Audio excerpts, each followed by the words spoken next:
Chapter 48-32. Perhaps it was the news of Tang Shan's sudden illness that made Yun Dan and Yun Xan hate Tang Gua even more. That's why they ignored Tang Shan's anger and came here to scold Tang Gua. Tang Gua ignored the two children because she didn't want to. She didn't want to waste her breath arguing with two children. That would make her seem childish. Not only childish, but it would also make people think that she was arguing with two children, which wouldn't be good for her current situation. Yun Dan and Yun Xan saw that Tang Gua kept her eyes down and didn't say a word. With victory in their eyes, they left proudly. Before they left, they gave a few more warnings. Let's go find father. I don't want a bride. She's not my mother. Yes, father will definitely not agree. Yun Dan and Yun Xan's voices reached Tang Gua's side, making her smile. Their father might disappoint them. Not only did he agree, but he might also find them a young mother in the future. Second Miss, young Master Dan and young Miss Xan are just children. Don't take it to heart. Tao, who was beside her, quickly comforted her. She was afraid that Tang Gua would hold a grudge over this matter and treat the two children badly in the future. This was the task that Tang Shan assigned to her. It's also because Princess's illness suddenly worsened that scared them. That's why they came here today to talk nonsense. When they grow up in the future, they will be more sensible and understand princesses and your painstaking efforts. It was like this. It was Tao who kept brainwashing the original owner, saying that the two children were young and insensible. They also lost their mother and were very pitiful. That was why the original owner didn't take the two children's nonsense seriously. As a result, the two children never showed her any respect and even framed her everywhere. Just because they were pitiful and were children, they had countless protective halos. If Tao had spoken a few more words for the original owner, she wouldn't have been bullied like this. Tao was really doing her job for her elder sister. Tao should I be scolded? Tang Gua's cold words stunned Tao She didn't know how to answer for a moment. She lowered her head and didn't speak. Why aren't you answering? Is this question very difficult? This servant just thinks, you think they're still young. Tang Gua smiled and said, yeah, they're still young. Since they're young, I won't argue with them. Tao's heart relaxed. The second young mistress was probably upset after being scolded just now, so she purposely made trouble for her. No matter what, she had to find a chance to talk to Wang Fei about this matter. As long as Wang Fei appeared, Second Miss would not have any resentment towards young Master Dan and young Miss Xan. Tang Gua used lunch break as an excuse, but in fact, she wanted to cultivate her internal strength. She wanted to become a top martial artist in this world as soon as possible so that she could protect herself. It would be more convenient for her to do anything. As for the pill formula, she would go out tomorrow and invite a doctor back to help make it. When the time came, he would take it out for Tang Shan to eat. Tang Shan was still breathing. Let her hang in there for now. Tao also had a chance to see Tang Shan and told her everything that had happened. After Tang Shan heard this, she fell into deep thought. After a while, she said, I'll take care of this matter. You go back and serve him first, in case my sister finds someone. Yes, Wang Fei. Tao respectfully withdrew. My sister must be angry with Tan and Xan for what they did today. When she wakes up, inform me. How can I be at ease with these two children? How can they treat my sister like this?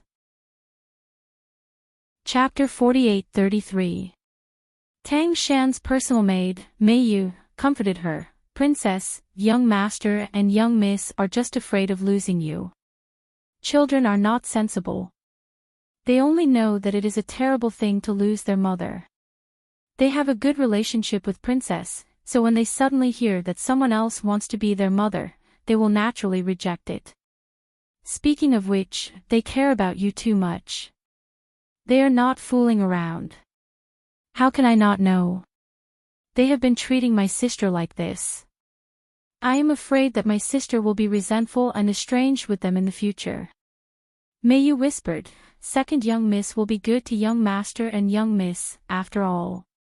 She didn't say the rest of the words. Only the master and servant can understand. Yes, my sister has to be good to them. Tang Shan's brows loosened. She took Mayu's hand. When I die, the two children will be handed over to you. When the time comes, you will go to my sister's side to serve her.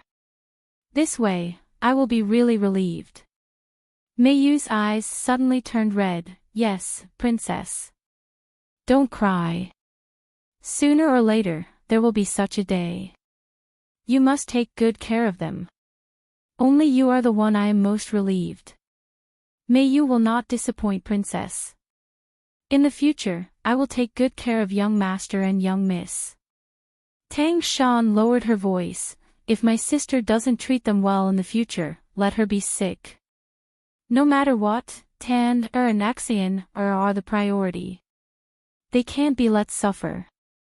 The reason why she didn't choose to kill Tanguo was because if she killed Tanguo, what if the regent remarried?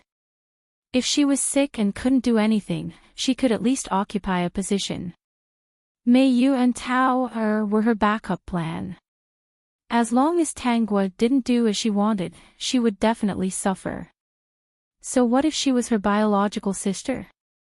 How could she compare to her son and daughter? She gave the other party a chance to marry the man she loved. The condition was to let the other party take good care of her children. If the other party couldn't do it, then she wouldn't be polite. Yes, princess.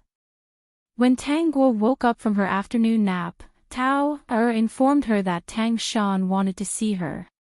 Seeing Tang Shan pulled her with red eyes and kept apologizing.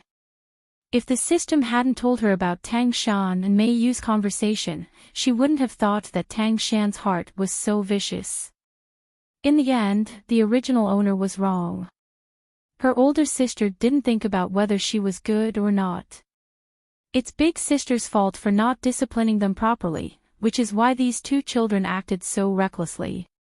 Big sister apologizes to you, little sister, please don't hold a grudge over this matter. My health has been deteriorating recently, so I neglected my two children. After Tang Shan finished speaking, she looked at Yun Dan and Yun Xian who were standing to the side. Aren't you going to apologize to Auntie? What did Mother usually tell you? Your mother's illness has nothing to do with Auntie. Your auntie was hired by your mother to take care of you too. How dare you not listen to her and even scold her? Have you forgotten what I told you before? Are you trying to anger your mother to death? Tang Shan coughed violently as she spoke, scaring the two children into apologizing immediately. Mother, don't say anything. I apologize. Mother, I apologize too. The two children came to Tanguo and reluctantly apologized to her. Tanguo naturally pretended that she didn't mind. She realized that Tang Shan only wanted her to treat the two children well. She didn't want the two children to truly accept her. This Tang Shan really wanted to take advantage of all the good things. She schemed against everything she could. She wanted her to take care of the children, but didn't want the children to really treat her as their mother. That meant that even if she died, she didn't want anyone to take her place. This person was really vicious and selfish. Chapter 48-34. Tang Shan asked the two children to apologize to her in front of her. With the two children's rebellious mentality, it would be strange if they respected her. Probably after she left, Tang Shan would teach the two children one thing in front of them and another behind their backs. She would also cry and say that she was afraid that they would be bullied in the future and not do what they did today. Otherwise, she would not die in peace. In her memory, the two children were indeed well behaved for a while. It was probably because of Tang Shan's instructions.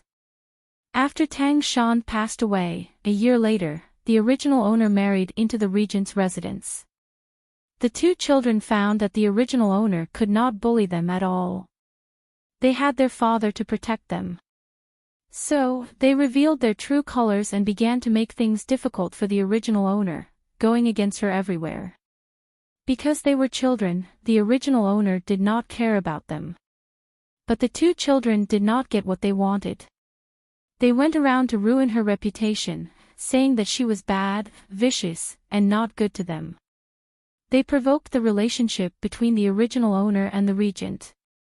The original relationship was not good, so it was even worse. Tao Ara and Mei Yu were both Tang Shan's people. They watched her closely and tried to persuade her, so she suffered losses everywhere.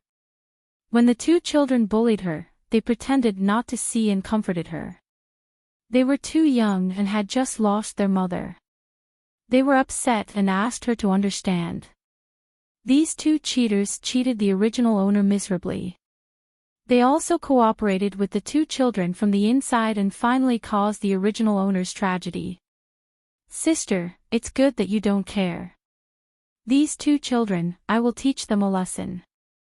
Tang Shan saw that Tang Guo was completely relieved and did not have any resentment. Whether the two children accepted Tang Guo or not, she did not care so much.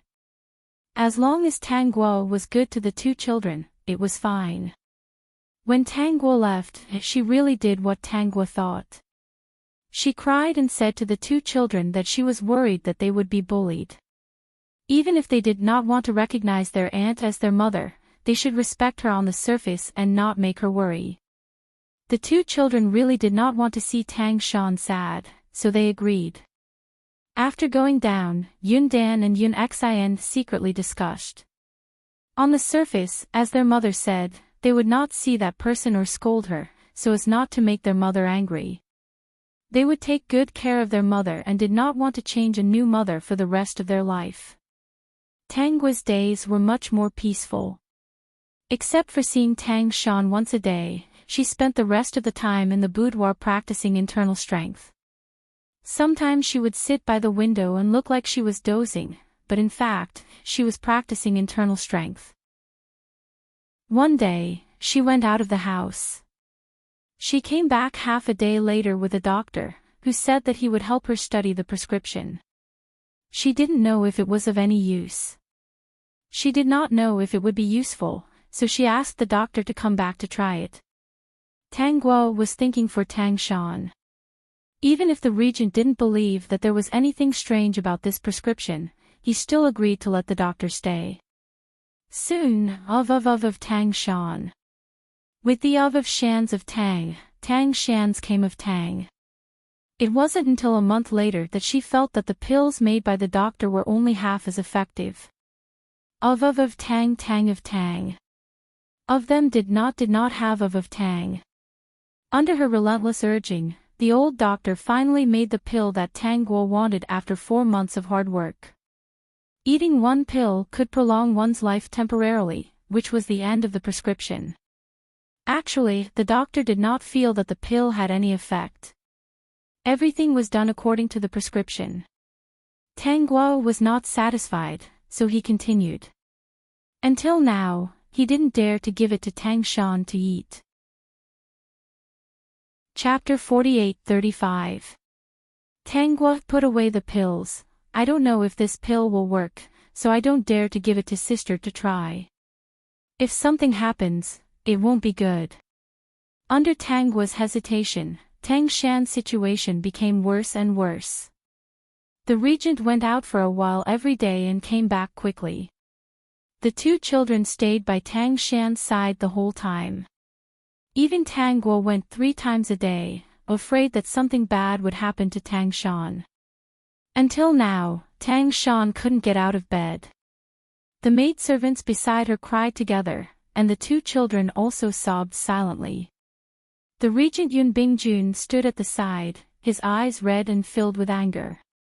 Perhaps it was because he was clearly in a high position, so why couldn't he protect his wife? It was the kind of anger that was chagrined. Tang Shan held Tangua's hand and told her all her wishes. She wouldn't stop until Tangua nodded. Just when Tang Shan was about to die, Tangua suddenly took out a medicine bottle. Sister, why don't you try to make a pill with this prescription? Yun Bingjun naturally knew about this pill. When he made it, he went to find the doctor. The doctor also said that he didn't know how effective this pill was. He wasn't even sure if this pill could be eaten or if it would kill people. He also gave the pill to the dog in the yard. Unfortunately, it didn't have any effect and didn't die. So, he didn't take it seriously. Now that Tangua suddenly took it out, he only felt that she was fooling around. At this time, don't take out this useless pill. Let the Wangfei talk more. Maybe the Wangfei can still hold on. Sister, try it. What if it works? Tangua ignored the incompetent and angry person. Tang Shan looked at Tangua's serious appearance and took the brown pill that Tangua handed over. Okay, I'll try. Seeing Yun Bingjuan's disapproving look, she said, at this time, I can't refuse sister's good intentions. Tang Shan put the pill in her mouth, and Mei Yu quickly brought her water. Yun Bingjun, Yun Dan, and Yun Axayan glared at Tangua angrily. If anything happened to Tang Shan, they would not let her off. Did she want Tang Shan to die as soon as possible so that she could ascend the throne? All right, have you gotten what you wanted? Tang Shan, who had taken the pill, looked fine. Yun Bingjun and the other two turned their attention to her. The doctor said that Tang Shan might not survive the night. Therefore, they all had to guard this place. Tangguo wanted to go back to sleep, but if she went back to sleep at this time, it would attract hatred. She could only accompany these people and wait. Until dawn, Tang Shan was still breathing. Yun Bingjun was pleasantly surprised and quickly called the doctor over. After the doctor's diagnosis, he exclaimed that it was a miracle. Tang Shan's condition had stabilized, but it was only stabilized. I don't know if the Prince Regent gave the Princess Consort any medicine. The Princess Consort's condition has stabilized, and her life is not in danger for the time being. It should, probably be able to drag on for another year or so. Except for Tangua, everyone was in disbelief. After coming back to their senses, compared to yesterday's wailing, everyone showed a bit of joy. Even Tang Shan had a feeling of being reborn. Yun Bingjun was the first to react. He walked in front of Tangua, and his sharp eyes fell on the porcelain bottle in Tangua's hand. It should be this pill. He snatched the porcelain bottle from Tangua's hand and handed it to the doctor. The doctor didn't see what was wrong and only said that it might be because of this pill.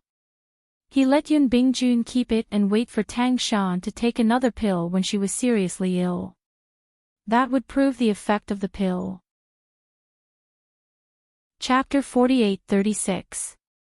Yun Bingjun carefully put away the bottle and the others dispersed. The doctor that Tangguo found was also treated as a distinguished guest by Yun Bingjun. It was like a dream. He didn't expect that the second miss of the Tang family would really save the life of the Princess Regent and give him such a great opportunity. Maybe it was because Tanggua's pill saved Tang Shan's life at the critical moment. Yun Dan and Yun Axian didn't hate Tangua as much as before. One day, they even ran over to Tangua to thank their aunt. Then, they felt a little embarrassed and left. Tangua didn't feel anything. No matter how young they were, the harm they had done to the original owner was indelible. Today, they thanked her only because Tang Shan's life was prolonged. If the pill didn't work, she might not get any thanks, but they would yell and ask for her life. In the future, if anything happened to Tang Shan, they would still hate her for taking Tang Shan's place. Speaking of which, these two children's temperament was exactly the same as Tang Shan's. They were both so selfish, unable to distinguish right from wrong, and vicious. Are you going to cultivate again? Tang Shan knew that her life was prolonged because of the pill, but she didn't know how long she could live. So, she didn't intend to let Tangguo go. With her body condition, she would die sooner or later. Maybe it would only last for a short time. It would be good if it could last for a while. When the two children were older, she could leave and they wouldn't be bullied. Tangguo was only 16 this year. It wouldn't hurt to wait for a few more years. I picked up the prescription from Fan Hai Temple last time. Maybe Buddha saw that I was sincerely praying for my sister, so he gave me such a magical prescription. So, I decided to go to Fan Hai Temple to cultivate and pray for my sister. Only sincerity can be seen by Buddha. Tang Shan didn't want Tangguo to stay in the mansion. She felt uncomfortable when she thought that Tangguo would take her place in the future. Tangguo was the backup plan she prepared for her two children. She didn't want her to marry into another family. It was okay for her to cultivate and pray. Maybe the prescription really came from that way.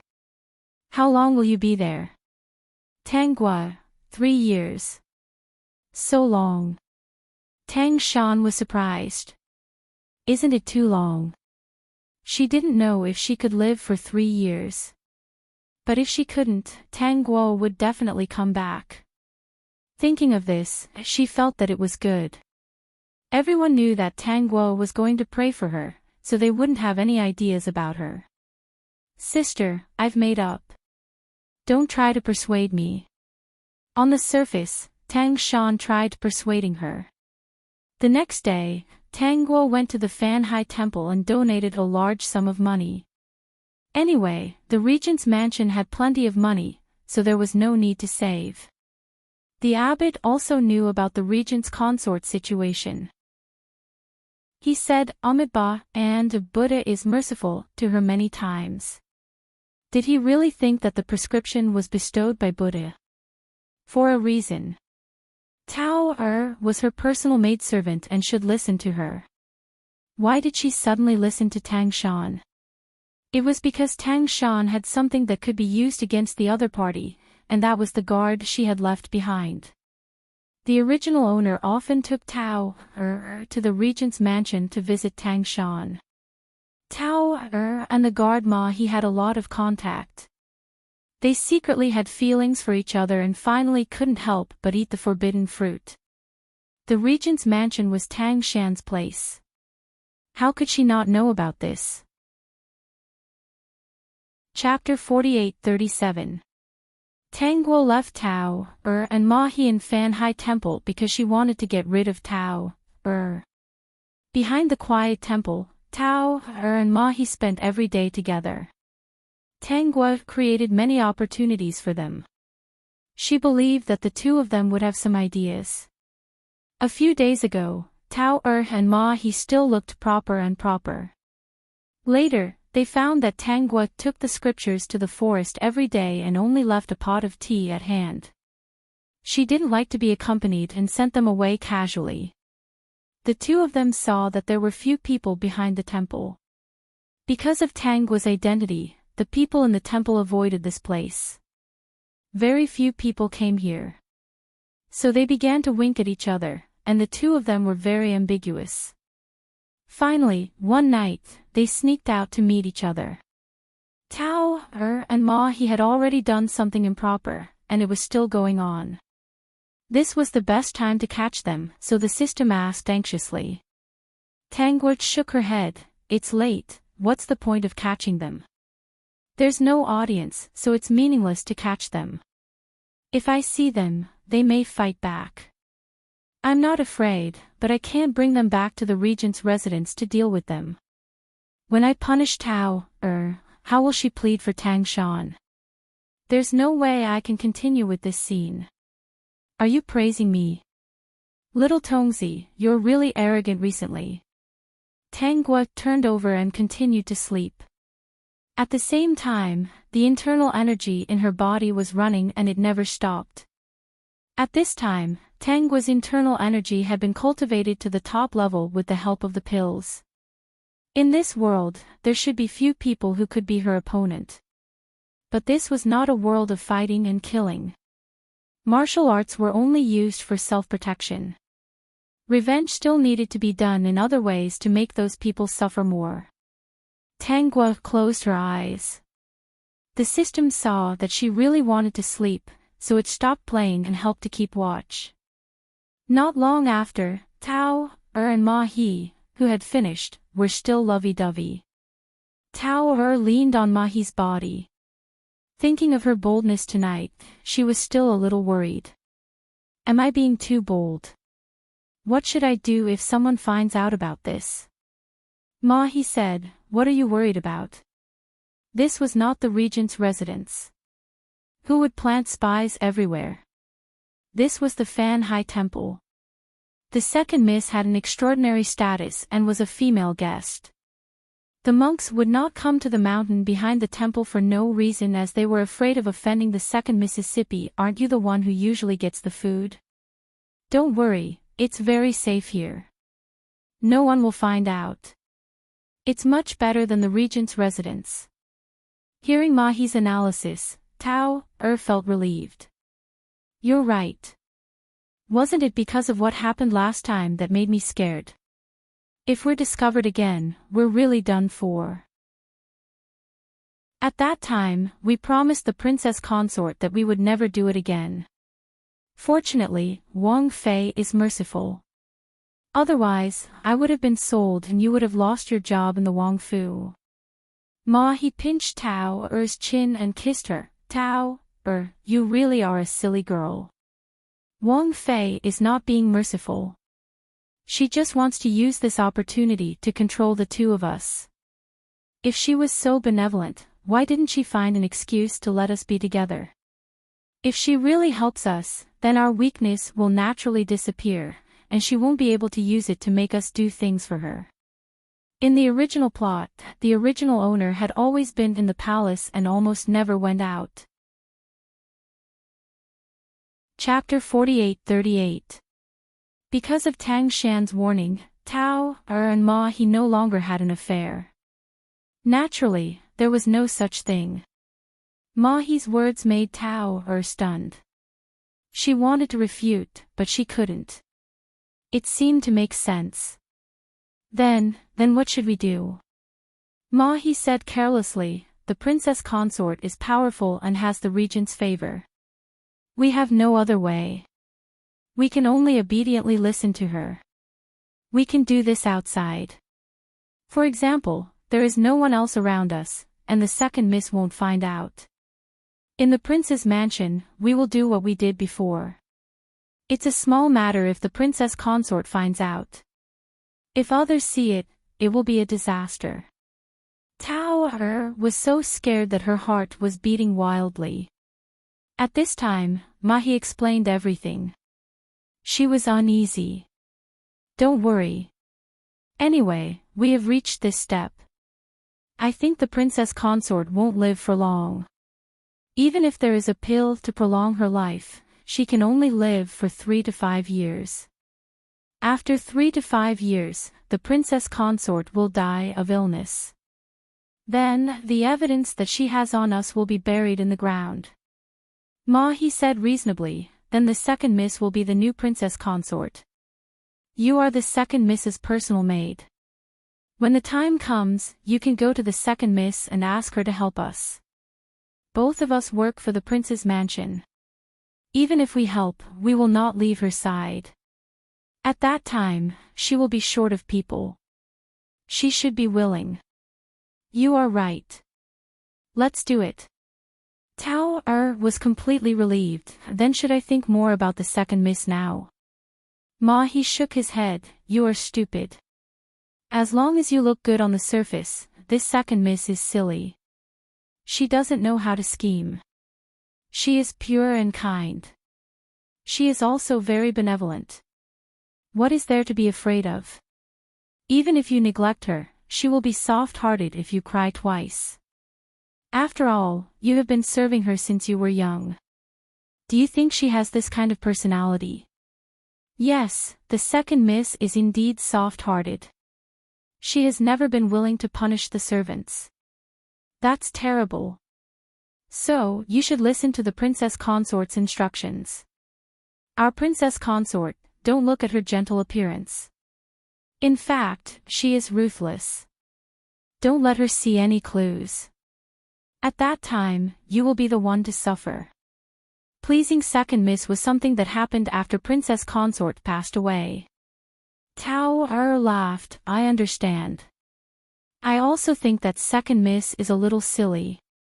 The princess consort is scheming against her, but she actually came to cultivate in seclusion for 3 years. I don't know what she would do if she knew the truth. It's a pity that she will never know the truth. She is a person who has been blinded by her family. He thought of something and said, actually, I also have something that can be used against Wang Fei. Tao was shocked. What? He hurriedly covered her mouth. What are you doing? Keep your voice down. Don't be so surprised. After working in the Wangfu for so long, isn't it normal to have some of the master's weaknesses? Tao asked in a low voice, what is that? This weakness can save our lives.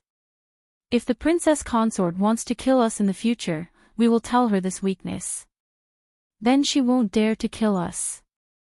He said proudly, it was really an accident to know this weakness. Tao looked at Mahi's handsome side profile. No wonder she was attracted to such a small bodyguard. Mahi's looks were only a little worse than the regent's. She pushed him, tell me. The princess consort drugged the second Mississippi. Chapter 48-39. Mahi told her what he knew.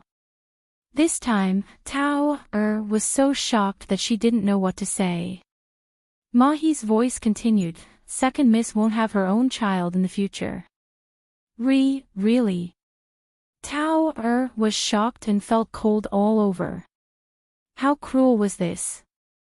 Everyone in the capital knew that the Tang sisters were very close to each other in the family. Was this how close they were? Where did you find out? Tao asked. Mahi, you don't need to ask. I naturally have my ways of finding out. Where did he find out? Didn't the princess consort catch him and Tao in the act? Mahi was a little unconvinced, so he accidentally hooked up with the princess consort's trusted servant girl. That Mayu looked cold and unapproachable. Not only did he slowly succeed, but he also got such a big secret out of her. As long as Mahi, made up his mind to seduce someone, how many people could escape from his palms? Tao naturally didn't know, and Mayu also didn't know what Mahi was thinking. Tang Guo was asleep, but the system didn't need to sleep. It ate such a big melon in the middle of the night. If it wasn't afraid of waking up the great host, it really wanted to share this secret immediately. In the morning, Tang Guo ate such a melon when she was eating porridge. She praised, the princess regent really has hidden dragons and crouching tigers. There's actually such a master at flirting. That Mahi's appearance is indeed outstanding. If he could flirt a little more, the servant girls in the big house would really fall for him. There's another reason why Mayu fell for him. She probably knew that Mahi was loyal to Tang Shan. This time, I can kill 3 birds with 1 stone. Before Chu Qiu appears, I'll get rid of these 3 people and then fall out with Tang Shan. Originally, Tang Guo only ate a bowl of porridge in the morning. After eating such a big melon, she was very happy and drank 2 bowls. She pushed the door open and found Tao and Mahi's hands at the door seriously, but there was still a faint ambiguous atmosphere. This was because they knew that Tang Guo wouldn't observe much and would only sit in the forest with the scriptures. Tao's task was to make a pot of tea and bring it over. Tang Guo sat there for half a day. You don't have to serve me in the morning. Send the food to my room at noon. Tang Guo told Tao, I need some peace and quiet to read the scriptures. Tao replied, yes, second Mississippi. Ever since she learned a big secret, Tao felt that Tang Guo was very silly. She looked respectful on the surface, but in fact, she was somewhat disdainful in her heart. If the princess consort passed away in the future and second miss became the new princess consort, then Tao would have a lot of power. It was a pity that she had lost her virginity. If she was still clean, she might have been able to become the regent's concubine. After Tao left, Tangua took out a storybook and a small basket of melon seeds. She read and ate happily. Zhou Jin, who was hiding in the forest, could neither go out nor stay. He was in a dilemma. He knew that Tangua came to Fanhai Temple, but he couldn't get away for a while. Recently, he didn't have anything to do, so he and Yun Bingjun pretended to be sick and secretly sneaked out to play. Yun Bingjun was well aware of his behavior. When he saw that he was unwilling to pay attention to the court, he was actually very happy and would secretly arrange things for him to cover for him. Zhou Jin sighed again. Why wasn't the regent one of his people? It was too useful. He knew his heart very well. Master, aren't you going? Qi Qing asked in a low voice. Zhou Jin also said in a low voice, doesn't she want to read the scriptures in peace? It's not appropriate to go like this. Isn't she not reading the scriptures? She's reading a storybook and eating melon seeds. She won't be disturbed. Chapter 48-40. Qi Qing, no wonder you don't have a wife at this age. She already said she was reading scriptures. If you go out like this, wouldn't you be undermining her? What if she runs away in anger? What do you think we should do? Qi Qing, who was despised, came back to his senses. Master, are you afraid of scaring her? She shouldn't be so timid. She knows martial arts, okay? I've only met her once, but I know that she acts one way in front of others and another behind their backs. There will definitely be estrangement in her heart. Qi Qing. He felt that the little emperor who was cold and heartless to women and was feared by the palace maids had changed. He had become like a dog. Then, Master, we'll just wait here and not go out. Are you stupid? How can we not go out? Let's wait a little longer and go out.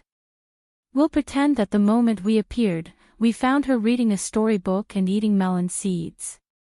We didn't know that she was acting in front of the servants. Qi Qing thought for a moment and felt that this was a very clever move. Master, who did you learn this from? I'm smart. I learned it myself. Qi Qing, Master is indeed very smart. After waiting for a while, Zhou Jin pretended that he had just appeared and came over to strike up a conversation with Tangua.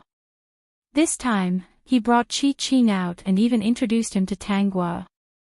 Qi Qing was his guard. Sit down and eat together. Drink some tea. Zhou Jin, then I won't be polite. From afar, Zhou Jin could smell the fragrance of the tea and the melon seeds.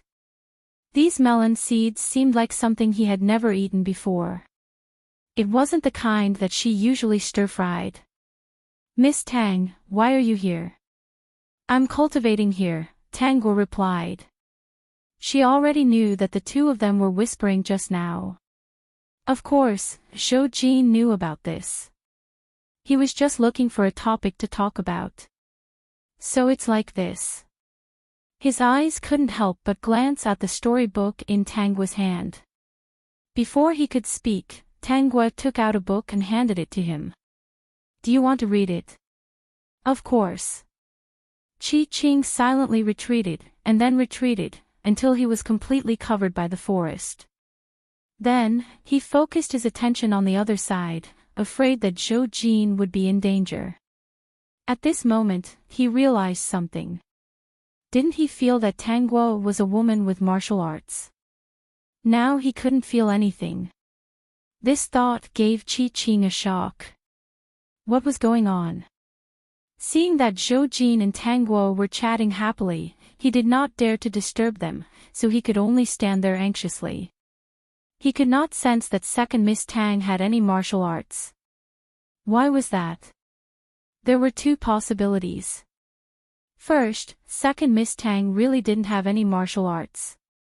Second Miss Tang's martial arts had improved rapidly in just half a year and had already surpassed his by a lot. If he was number one, how could the other party be so calm? If he was the second, how could the other party be so fast? It was not until noon that Tang Guo and Zhou Jin stopped and returned to their respective rooms to have lunch. Qi Qingkai found an opportunity to talk about this matter, and Zhou Jin fell silent. Which one do you think is more likely? In the past half a year, second Miss Tang did not go to any mysterious places, nor did anything major happen, so I think the second possibility is more likely. That's good. Zhou Jin breathed a sigh of relief. Arrange more people to watch the regent's residence. Yun Bingjun doesn't need to be monitored. I'm not afraid of him. He's a greedy person who doesn't dare to rebel directly. The main thing is the regent's consort. The two people beside her are a bit strange. Arrange for people to watch them too. Even if he knew that she was not an ordinary person, Zhou Jin would pay more attention to her side when he was interested in her. He was afraid that she would be at a disadvantage. Within 2 days, Ma He and Tao Er's affair was discovered by Zhou Jin's people. Chapter 48-41. Master, how should we solve this matter? Qi Qing said angrily, these two are really bold to do such a thing behind Master's back. If they really want to, they might as well do it openly. Second Miss Tang seems easy to get along with, so she shouldn't make things difficult for them. Zhou Jin touched his chin. Tao Er has been by her side since she was young. How could she not know? I'm afraid there's a reason for this.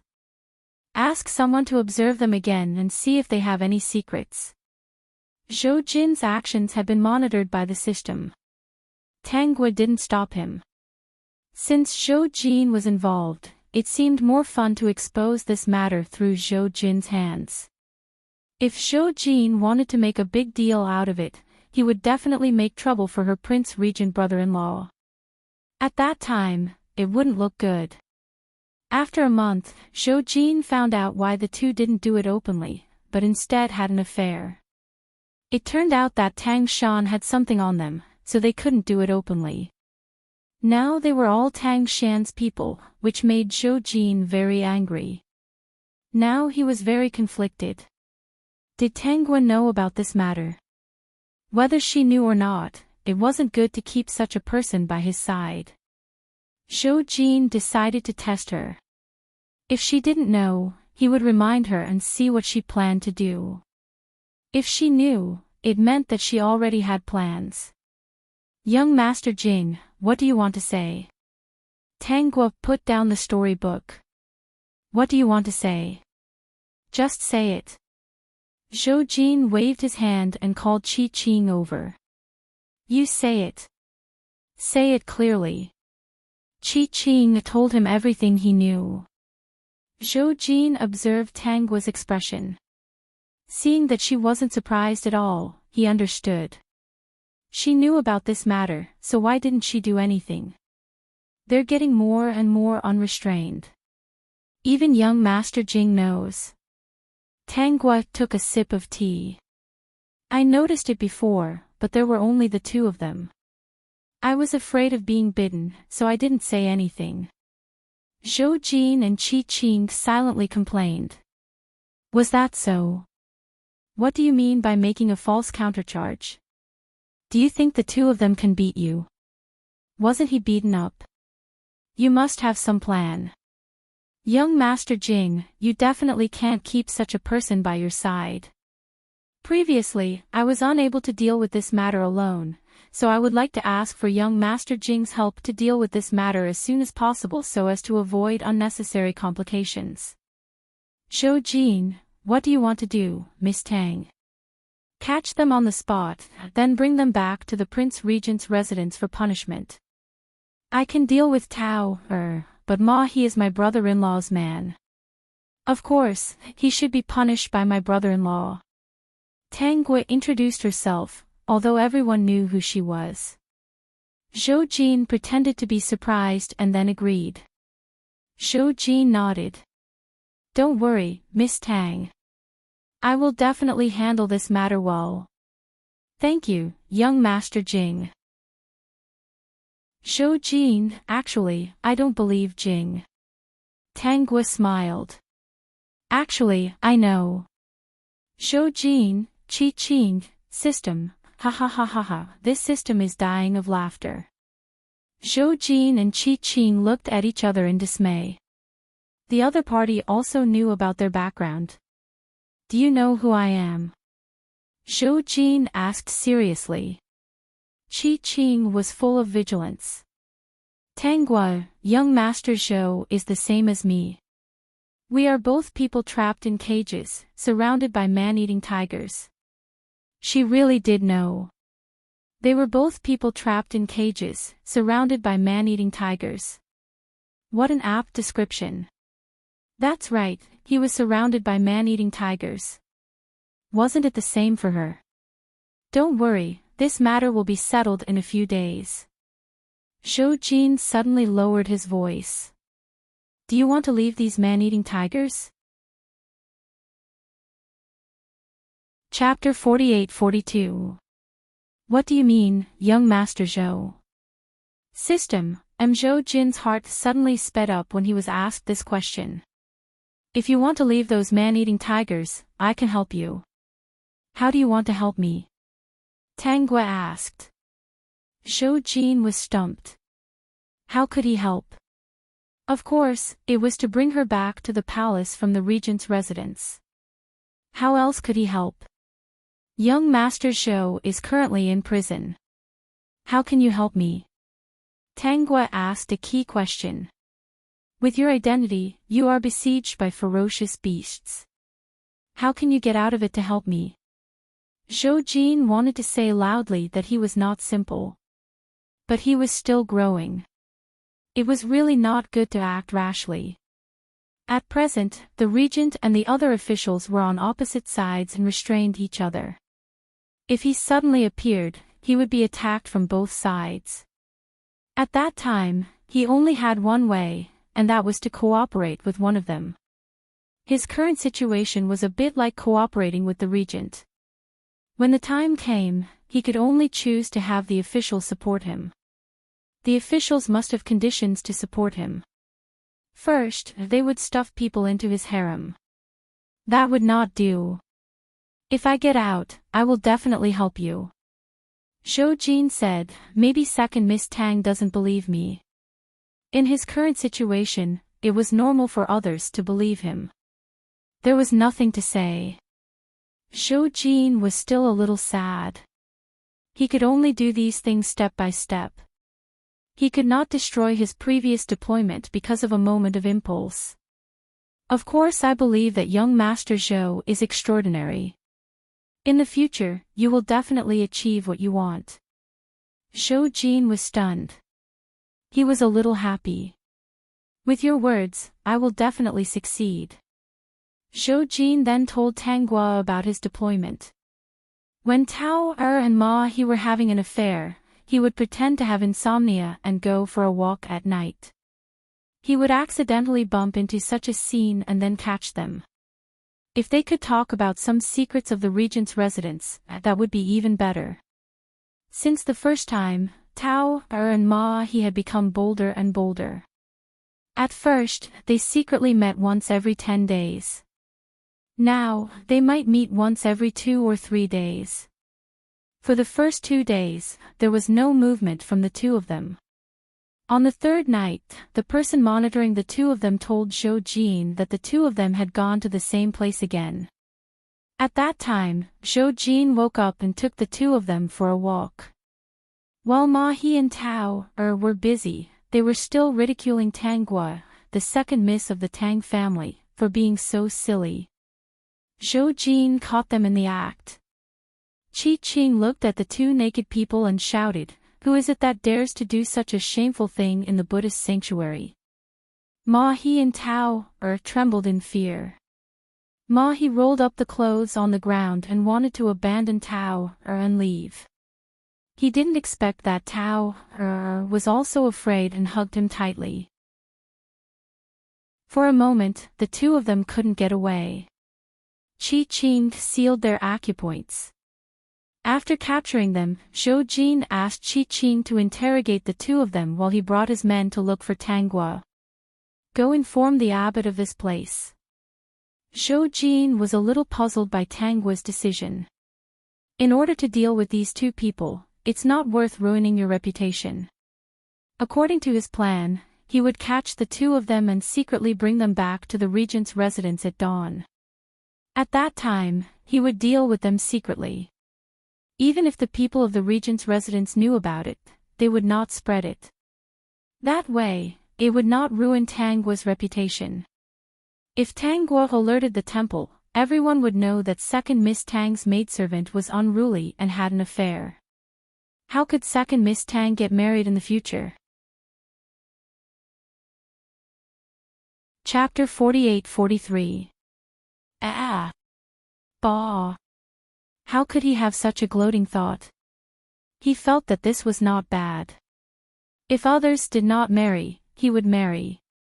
Stop. Master Zhou, just do as I say. There is no need to save face. The family Tang and the regent's residence do not need face. Some time ago, the system went to the family Tang to observe. Her parents already knew that Tang Shan had drugged her. The two of them just wrote a letter to scold Tang Shan, and that was it. In that case, why should she save face for them? As for the regent's residence, that was even more unnecessary. If she did not make a big fuss, how could she let everyone know the real Tang Shan? Under the moonlight, Zhou Jin found that Tanggua's expression was indifferent, as if everything was under her control.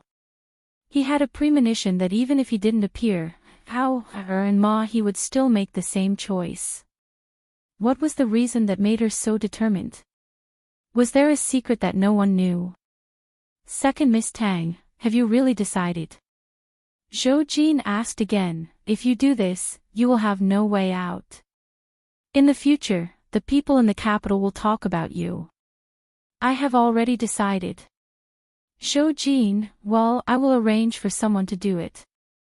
Zhou Jin turned and left with his people. After taking 2 steps, he walked in front of Tanggua. What I said during the day is true. In the future, I will help you escape. Perhaps he felt that this was the right time, so he added, if you don't mind the palace, you can come here. Now the palace is indeed surrounded by beasts, but in the future, those beasts will submit to the Beast King. After that, Zhou Jin hurriedly left, and his back quickly disappeared into the night. Under Zhou Jin's arrangement, the Fanhai Temple was soon brightly lit. The matter of Ma He in Tower was exposed.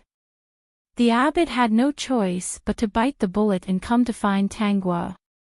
It's my fault for not being strict enough and causing trouble to abbot. When the sun rises, I'll take them away.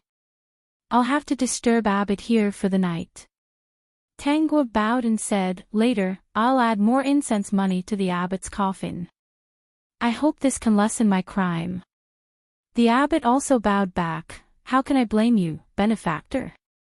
Benefactor was also burdened by their desires. Ma He and Tower were locked up in the woodshed, guarded by Zhou Jin's people. After everyone went to bed, Tanggua went to the woodshed. Chi-Ching was there looking at her. When he saw Tanggua, he was surprised. Second Miss Tang, what? Tanggua said, I'll go in and take a look. After a pause, she said, Bodyguard Chi, please seal Tao, sleeping acupoint. Chi-Ching did not understand, but went in. Ma He saw Chi-Ching's actions. He was very vexed. He was too careless. He didn't expect to be caught in the temple. If he had known this would happen, he would have endured it. Unfortunately, it was too late. How could he escape now? However, the second miss seemed to be very benevolent. She did not intend to kill them directly. Instead, she wanted to take them back to the regent's residence.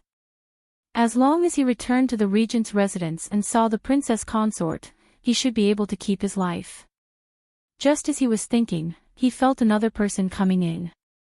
He subconsciously looked and saw Tang Guo coming in under the moonlight. Her expression was indifferent, and there was no trace of a smile on her face.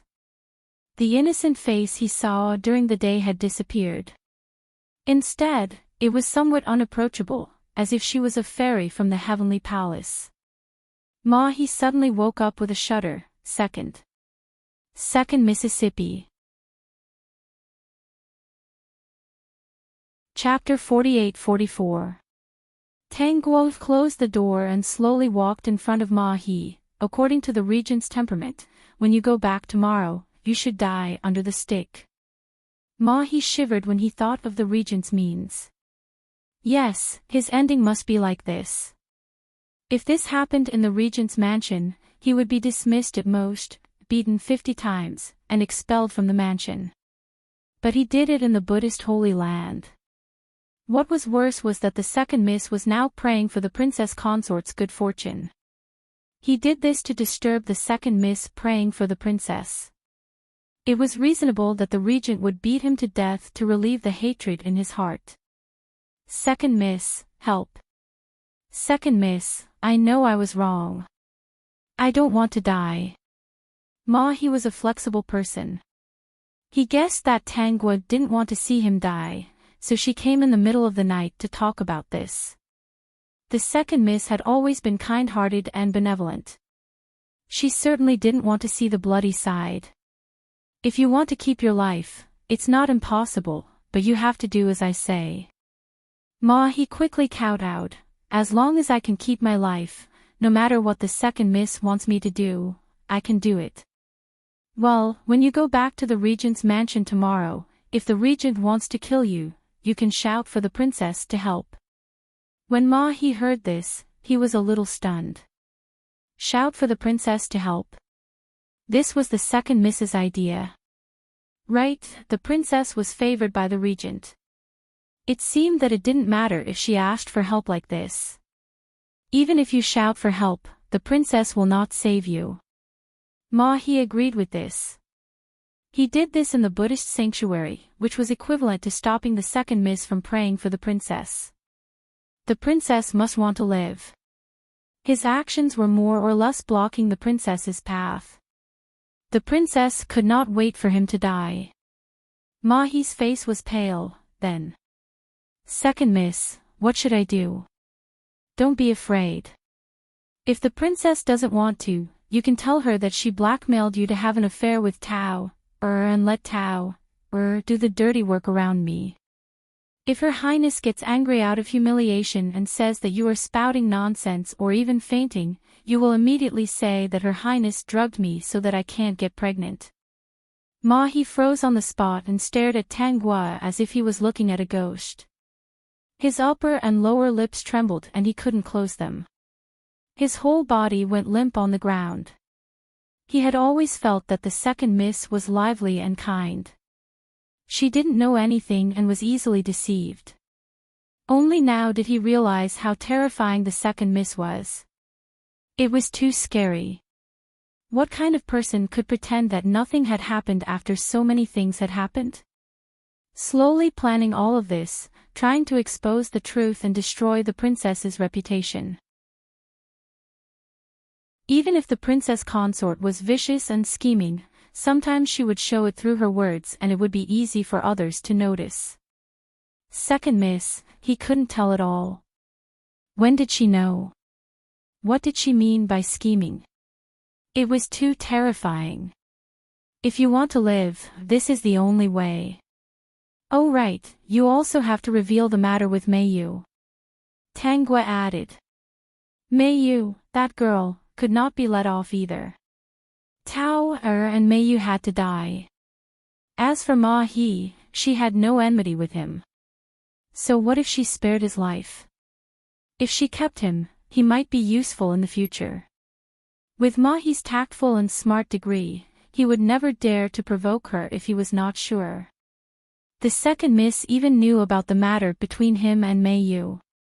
What else did she know? Could it be that the whole regent's mansion was actually under the control of the second miss? Chapter 48-45. Mahi swallowed a mouthful of saliva. That was too frightening. After you get out of the regent's mansion alive, you have to help me with one thing. Publicize the matter between me and the regent's consort. Publicize it wherever you go.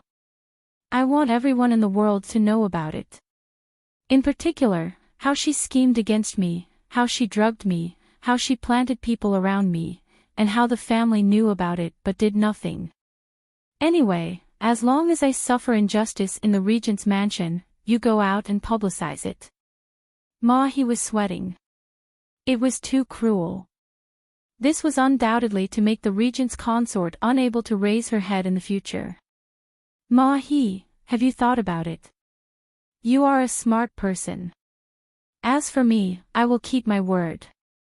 If you agree, I will spare your life and arrange for people to escort you out of the regent's mansion. What good fortune you have in the future depends on you. Mahi saw hope. After he got out of the regent's mansion, the second miss would not do anything to him. He was still free and could do his own things. The second miss will keep her word. Mahi was obviously tempted. If he went back to the regent's mansion, he would definitely die. With the regent's love for the princess, he might not succeed in threatening her with that kind of thing. He might even be killed by the princess. But there was no enmity between him and the second Mississippi. The chances of him surviving here were higher. Of course. Mahi quickly knelt down. I will do as the second miss says. Very good. You'd better not have any bad ideas. Otherwise, if you run to the end of the world, I will make you beg for death. Tanghua had a teacup in her hand. In front of Mahi, she crushed the teacup into powder. Mahi's heart almost jumped out. A peerless master. My God, what kind of person is second miss? Take this pill tomorrow morning. No matter how much damage you suffer, it will save your life. Tanghua threw a pill to Mahi. Mahi quickly took the pill and watched Tanghua leave. He looked at the pill in his hand. It was the second miss who took out such a magical pill.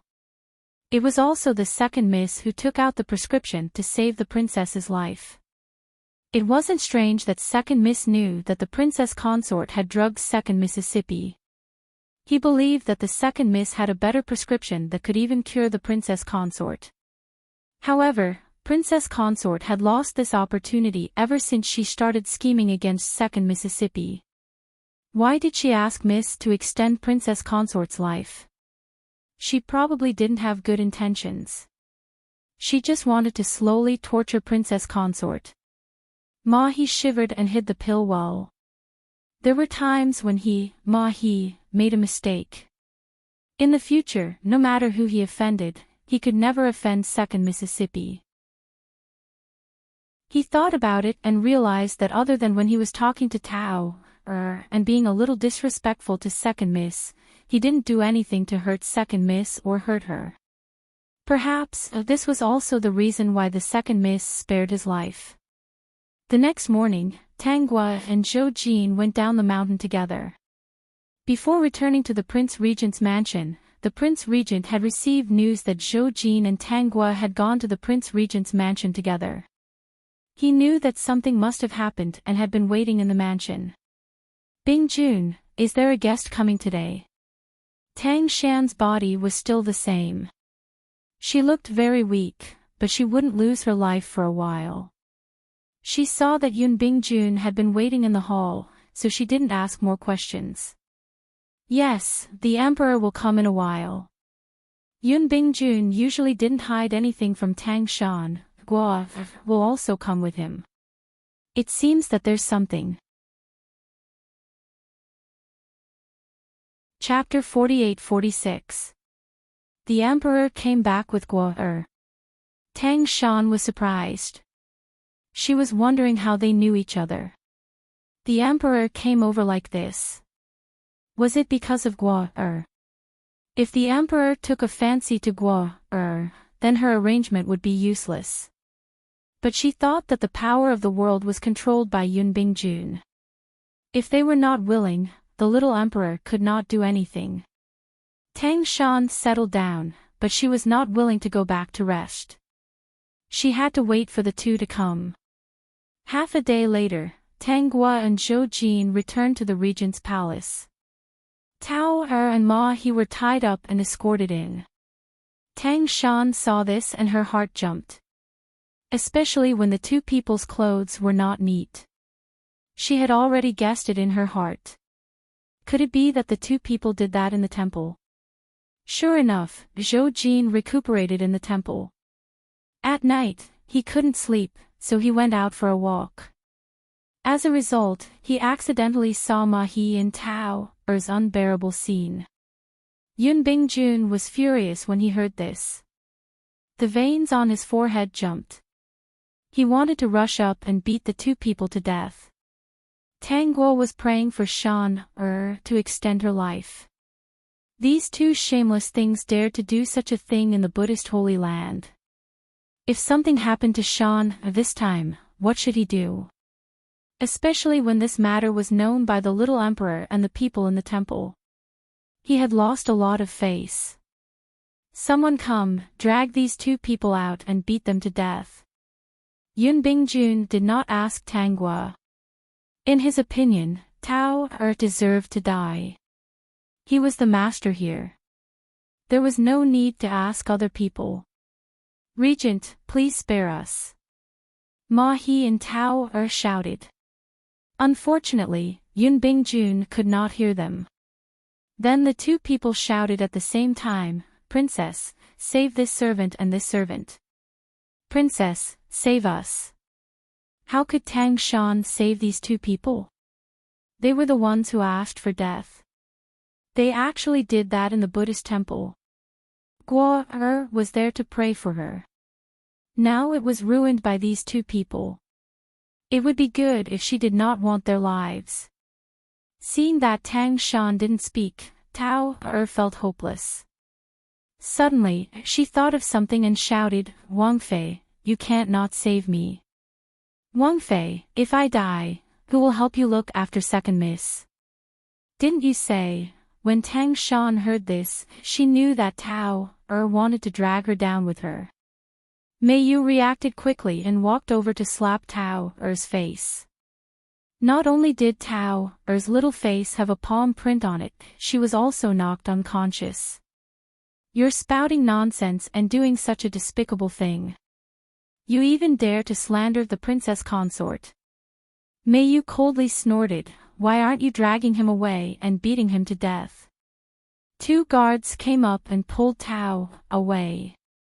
Tang Guo heard the sound of water splashing, followed by Tao's screams, one after another. Mei Yu frowned and looked at Ma He. In the end, she did not say anything and returned to Tang Shan's side. Although she was a little reluctant to part with Ma He, she couldn't save him if he was caught doing something ugly. It was better if he was dead, lest the secret between them be exposed. Wang Fei, are you burning the bridge after crossing the river?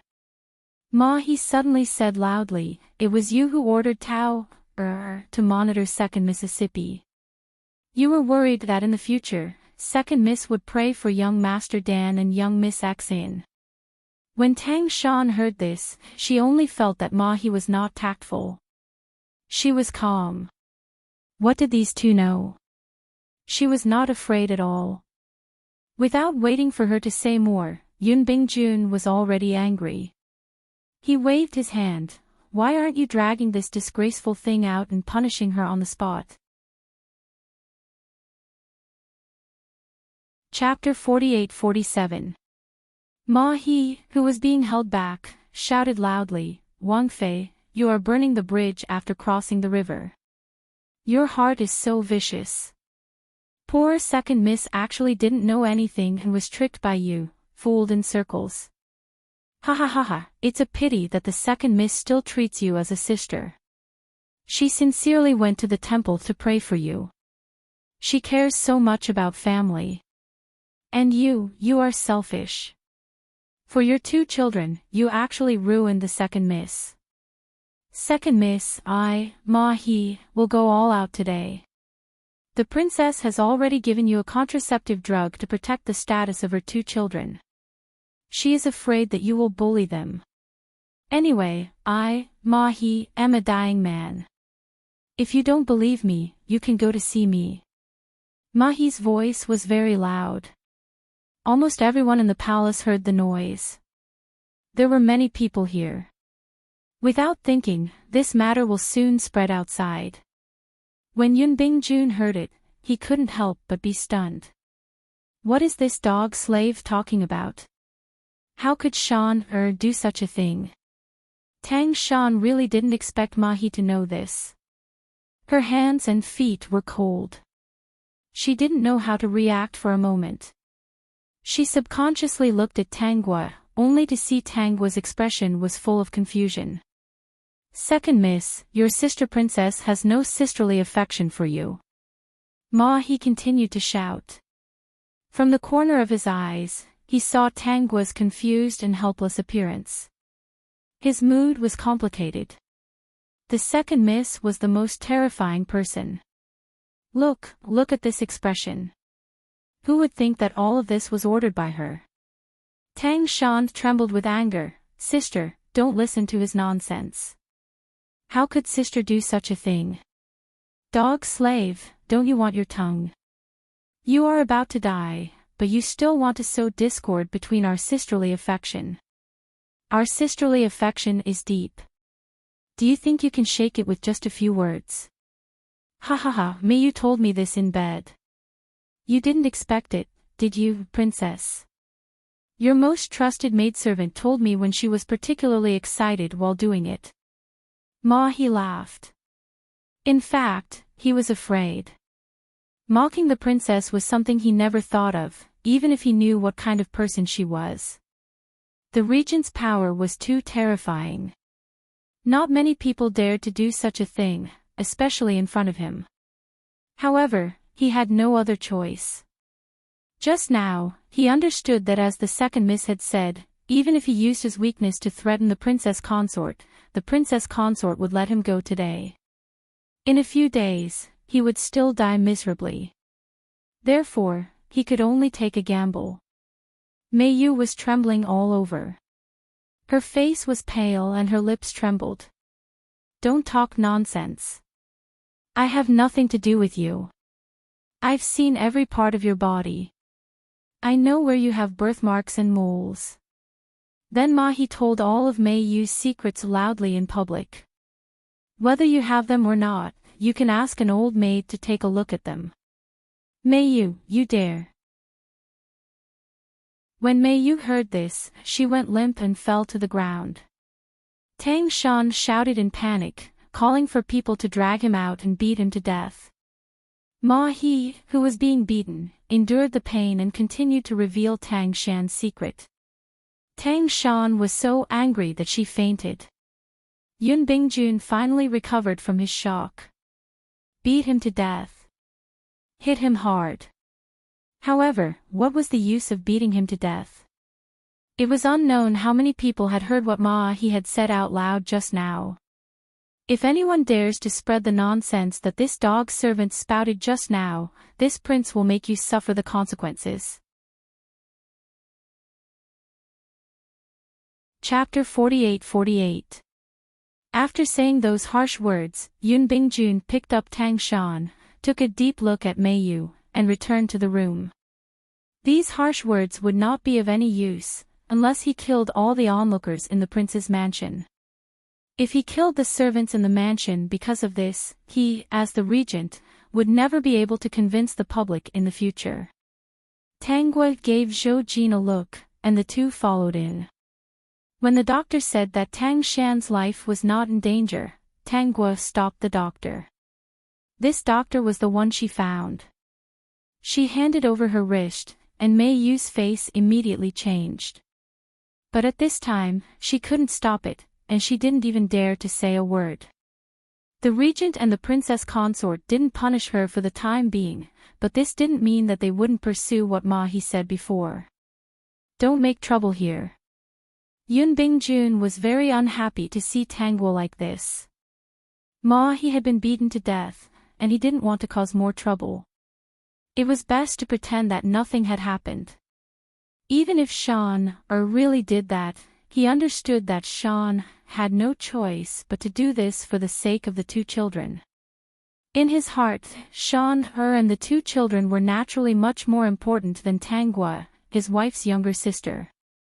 Brother-in-law, if you want to break the rumors, it's best to let the doctor diagnose me. If there's nothing wrong with my body, everything will collapse.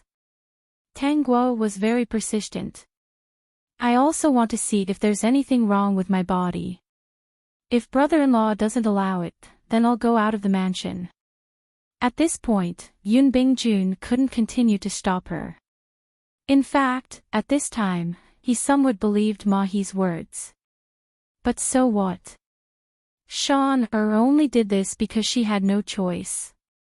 If it was really confirmed, when Shan recovered, he would make some compensation to Tang Guo. After all, they were two sisters, and there was no unresolvable hatred between them. Doctor, help me take a look. Is it because of Chinese medicine that I can't get pregnant for life? The doctor took her pulse, and after a while, his face changed greatly. After several diagnoses, he finally said, "Second miss, you are indeed. Can it be cured?" Tang Guo asked. "Doctor, the Chinese medicine is too strong, it can't be cured." Yun Bingjun, are you sure you didn't make a mistake? The regent can let other doctors diagnose him. There are countless doctors in the residence. Yun Bingjun instantly dispelled this idea. The doctor shouldn't lie to him. After all, he already believed Ma He's words. If he diagnosed a few more times, wouldn't that just let more people know? Since the Prince Regent doesn't believe me, then call other doctors to diagnose. Yun Bingjun stopped him. There's no need. Is the regent feeling guilty? Tang Guo's attitude changed instantly. No one felt that she was wrong. There was no one who didn't know what a woman who could never conceive meant in this era. Moreover, it was her own sister who harmed her. Even if Tang Guo cursed and beat Tang Shan up now, no one would think that she had gone too far. For the first time, Yun Bingjun was so ridiculed that he couldn't say a word. When Tang Guo arranged for someone to call the doctor, he forgot to stop it. Tang Guo called all the physicians in the residence over and diagnosed her one by one. The final result was the same. The physicians retreated, trembling. It wasn't that they hadn't seen this second Miss Tang before, but at this time, second Miss Tang made them very afraid. In their impression, second Miss Tang had always been a naive, lively, and pure girl. Chapter 48-49. At this moment, the coldness of second Miss Tang's body made them feel fearful. They didn't dare to say more and quickly left with their medicine boxes. The people in the room were very silent. Tang Guo looked at the position separated by a curtain. Tang Shan was lying there. She suddenly stood up and walked towards the curtain. Before she reached the curtain, she was stopped by Yun Bingjun's arm. He asked warily, "What are you doing?" "What can I do? Didn't you guys do something?" Tang Guo didn't continue. It seems that brother-in-law thinks this is a very small matter. She really is laughable. For her own child, she actually wants to harm me like this. Does she really think that I care about everything here? To her, it's honey, but to me, it's arsenic. I wholeheartedly treated her as a sister. She harmed me like this. In the end, it's a mistake. Tang Guo returned to her seat. She saw Yun Bingjun sigh in relief and mocked, the regent looks very nervous. With you here, what can I do to her? Sean was forced to, haha, what a good forced to. Forced to harm me like this. Does she think that she's very noble, that she can even give up her beloved husband? Does she think that I got a great bargain?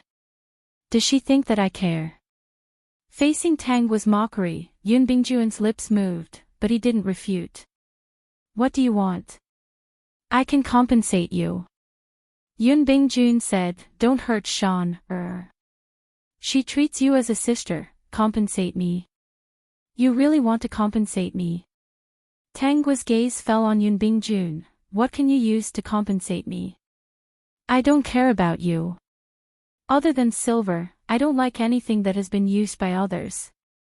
Zhou Jin, who had been standing at the side all this time, was shocked. He was very glad that he was still clean and hadn't been used by others. Fortunately, he had kept his chastity since he was young. His personal servants were all little eunuchs. No palace maid dared to touch him. From head to toe, he was clean and tidy. This regent consort was also very funny. She actually thought that everyone would care about Yun Bingjun and even harmed her own sister. Zhou Jin was not surprised by these methods. After all, he had grown up in the palace. He felt pity for Tanggua. Did her family know about these things? Even if he knew, he probably wouldn't blame Tang Shan for what she did. After all, once she died, everyone in the family hoped that their daughter would marry into the Prince Regent's residence. They would only feel that Tang Shan's methods were a little cruel, but they could still understand. They would not think that Tang Guo was pitiful. As long as it's not too much, I'll definitely do it. Yun Bingjun said that it was indeed Tang Shan's fault. There was nothing wrong with Tanggua being so angry. Yun Bingjun didn't want Tanggua to resent Shan because of this. Tanggua said, I don't want to live in the regent's mansion anymore.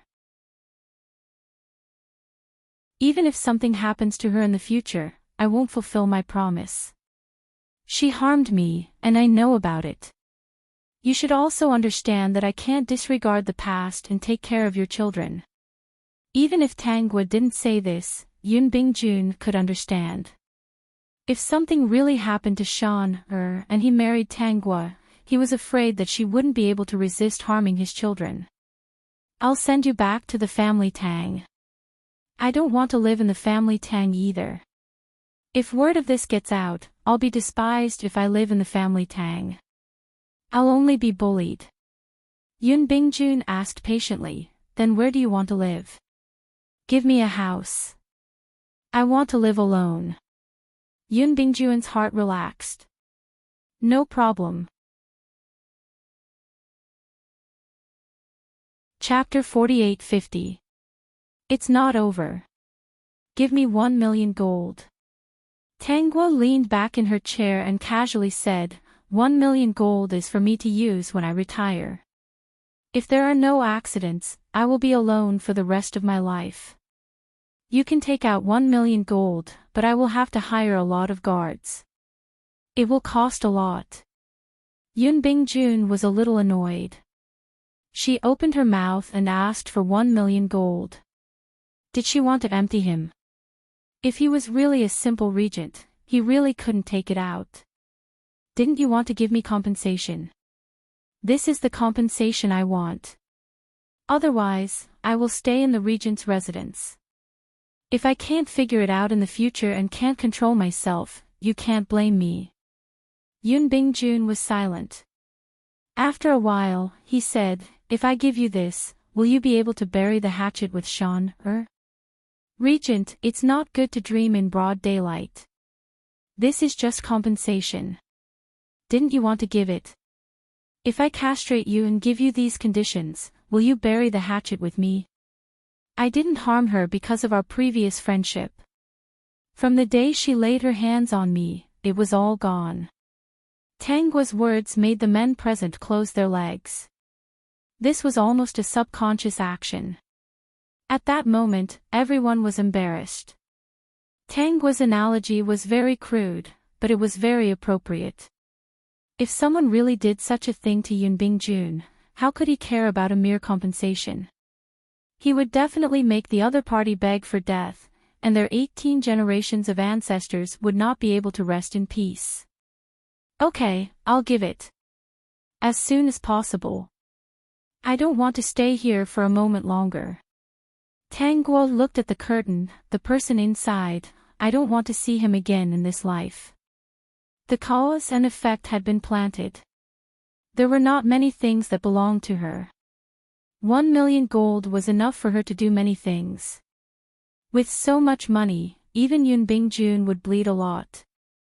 His heart ached. But he still ordered people to prepare immediately. He also arranged for people to clean up a large residence. Under Tanggua's reminder, he gave her the deed to the house and the land. In less than 2 hours, Tangguo led people from the regent's residence to the new residence. Zhou Jin followed. In any case, he was an ignorant and incompetent little emperor. If he suddenly took a fancy to a girl, other people would only laugh at him. There wouldn't be any problems. Those who helped Tangguo move her luggage were all people from Zhou Jin. Other than those who led the way, no one else from the Prince Regent's residence followed. Gold. Send it here in the middle of the night. Don't alarm others. Don't show off your wealth. Otherwise, I will be in danger. These were the last words that Tangguo said to Yun Bingjun when she left the regent's residence. After Tangguo left, the whole mansion became quiet. Yun Bingjun looked at Tao, and Mahi's corpses. His heart was filled with hatred. It was all because of these two incompetent things. Why aren't you cleaning them up? Yes, Your Majesty. How should he deal with them? Naturally, he would throw them into a mass grave. Could it be that he wanted to give them a grand burial? Regent, is this the end of the matter? When Princess Consort wakes up and finds out that Second Miss has left, I wonder if she will. It's good to send her away. If she stays in the mansion, I'm afraid that one day she won't be able to figure it out and will do something to Shan. Yun Bingjun said, there are still 2 children. Leaving her in the mansion is a hidden danger. Since she is willing to go out, it doesn't matter if we spend some money. It was just 1 million gold. This price was a bit high. Yun Bingjun glanced at Meiyu, who was still kneeling on the side. Speaking of which, Meiyu also played a part in why Mahi knew so much. If he knew that Mahi could cause so much trouble, he would have broken his legs and driven him out of the mansion. However, it had already happened. It was too late. Your matter, wait until Shan wakes up before dealing with it, Yun Bingjun said. He wanted to beat Meiyu to death with a stick, but she was the most important servant girl by Tang Shan's side. Her life and death was still up to her. Chapter 48-51. Meiyu collapsed to the ground in despair. She had ruined the princess consort's plans. With the princess consort's temperament, she would not let her off. However, she still held on to a glimmer of hope. She wondered if the princess consort would spare her life for the sake of the many years she had served her. Tangguo was in a very good mood after moving into the new residence. She dismissed the people from the regent's residence who were leading the way and invited Zhou Jin to visit the new residence. Zhou Jin and Qi Qing looked at each other. Second Miss Tang seemed to be very happy and did not seem to be sad about her experience. However, they still remembered the scene from before. She was clearly very angry. Young Master Zhou, I am now free. Tangguo drank tea. This tea was brewed by Zhou Jin's people. Zhou Jin, congratulations, Second Miss Tang. I have to thank young Master Zhou for helping me get free. If young Master Zhou needs help in the future, you can come to me. Zhou Jin thought in his heart, what could she help him with? He had to deal with the civil and military officials of the imperial court, as well as the powerful regent. However, he still accepted this kindness. This was the first time someone took the initiative to say that they would help him if he had any difficulties in the future. This feeling, how should he describe it, was strange, wonderful, and addictive. Second Miss Tang, you don't have any manpower in your residence. Do you want to add some? Chi Ching has some ability to judge people. Do you want me to ask Chi Ching to help you choose some people? Then, thank you very much, young Master Zhou. Tang Guo planned to make some low-level paper puppets and put some to use. She could accept Zhou Jin's kindness. It was good to have 2 more people to serve her. Looking at Zhou Jin's appearance, he planned to send a few people to her. Then I will take my leave first. You don't have anyone to serve you here. I will leave 2 people for you to order around in order to avoid any accidents. Chi Ching will send the people over tomorrow. After bidding farewell to Tang Guo, Zhou Jin hurriedly left. Tang Guo returned to her room and began to think about how she would spend the gold after it was sent over. He definitely couldn't just leave it there and let it gather dust. He had to let the gold work. After thinking about it, the only thing she could do was to control some of the economic lifelines. She recalled the dishes she had eaten before and felt that they tasted a little strange. Later, she found out that it was because of the salt. The salt extraction technology here was very backward, and the salt was very crude. It was better for the rich, but for the poor, the salt they ate might have some sand in it. It was especially astringent and bitter, but they couldn't not eat salt. It was a necessity for the human body. Because of the salt problem, the food here was not developed. No matter how good the food was, it was not very delicious. Therefore, she could do this. Just by doing this, she could already control a certain economic lifeline. After making up her mind, Tang Guo fell asleep. Before she went to bed, she wondered if Tang Shan had woken up and if the family Tang knew about this. In the middle of the night, at the mass grave, Ma He, who had been beaten to death, started to breathe again. He forced his eyes open and felt a slight pain in his body. He touched his wound and found that his injury was much better. He was shocked. Who was the second miss? She actually had such a miraculous medicine. He slowly stood up. There were corpses everywhere. He quickly ran away and found a hidden place to hide. He touched the place where his heart was beating and let out a long breath. The second miss is still trustworthy. Unfortunately, the second miss probably wouldn't use a person like him. It was good to be able to keep his life. After this disaster, Ma He didn't dare to stay in the capital. He even restrained his temper a lot. He planned to leave the capital. He still had one more thing to do, and that was to spread the word about Tang Guo's order. Even if he didn't have money on him, Ma He wasn't worried. With his ability, it was easy for him to make money. The family Tang also knew what happened in the regent's residence. Of course, they didn't know about the million gold. They only knew that Tang Guo left the regent's residence in a rage after what Tang Shan did was exposed. We still have to bring her back. How can she be wandering outside? Father Tang said. Mother Tang sighed. Tang Shan didn't handle this matter well. No matter what, Guo is her biological sister. I told her repeatedly that she couldn't regret what she did. She had to hide it and deal with all the people who knew about it, but she insisted on keeping Guo alive. Now that the matter has been exposed, it can't be hidden anymore. I'm afraid the gap between her and Guo can't be healed.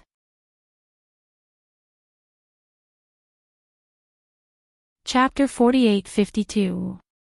The family Tang discussed in the middle of the night and decided to pick up Tang Guo tomorrow. What they didn't expect was that before they could pick up Tang Guo, what happened at the regent's residence yesterday had already spread.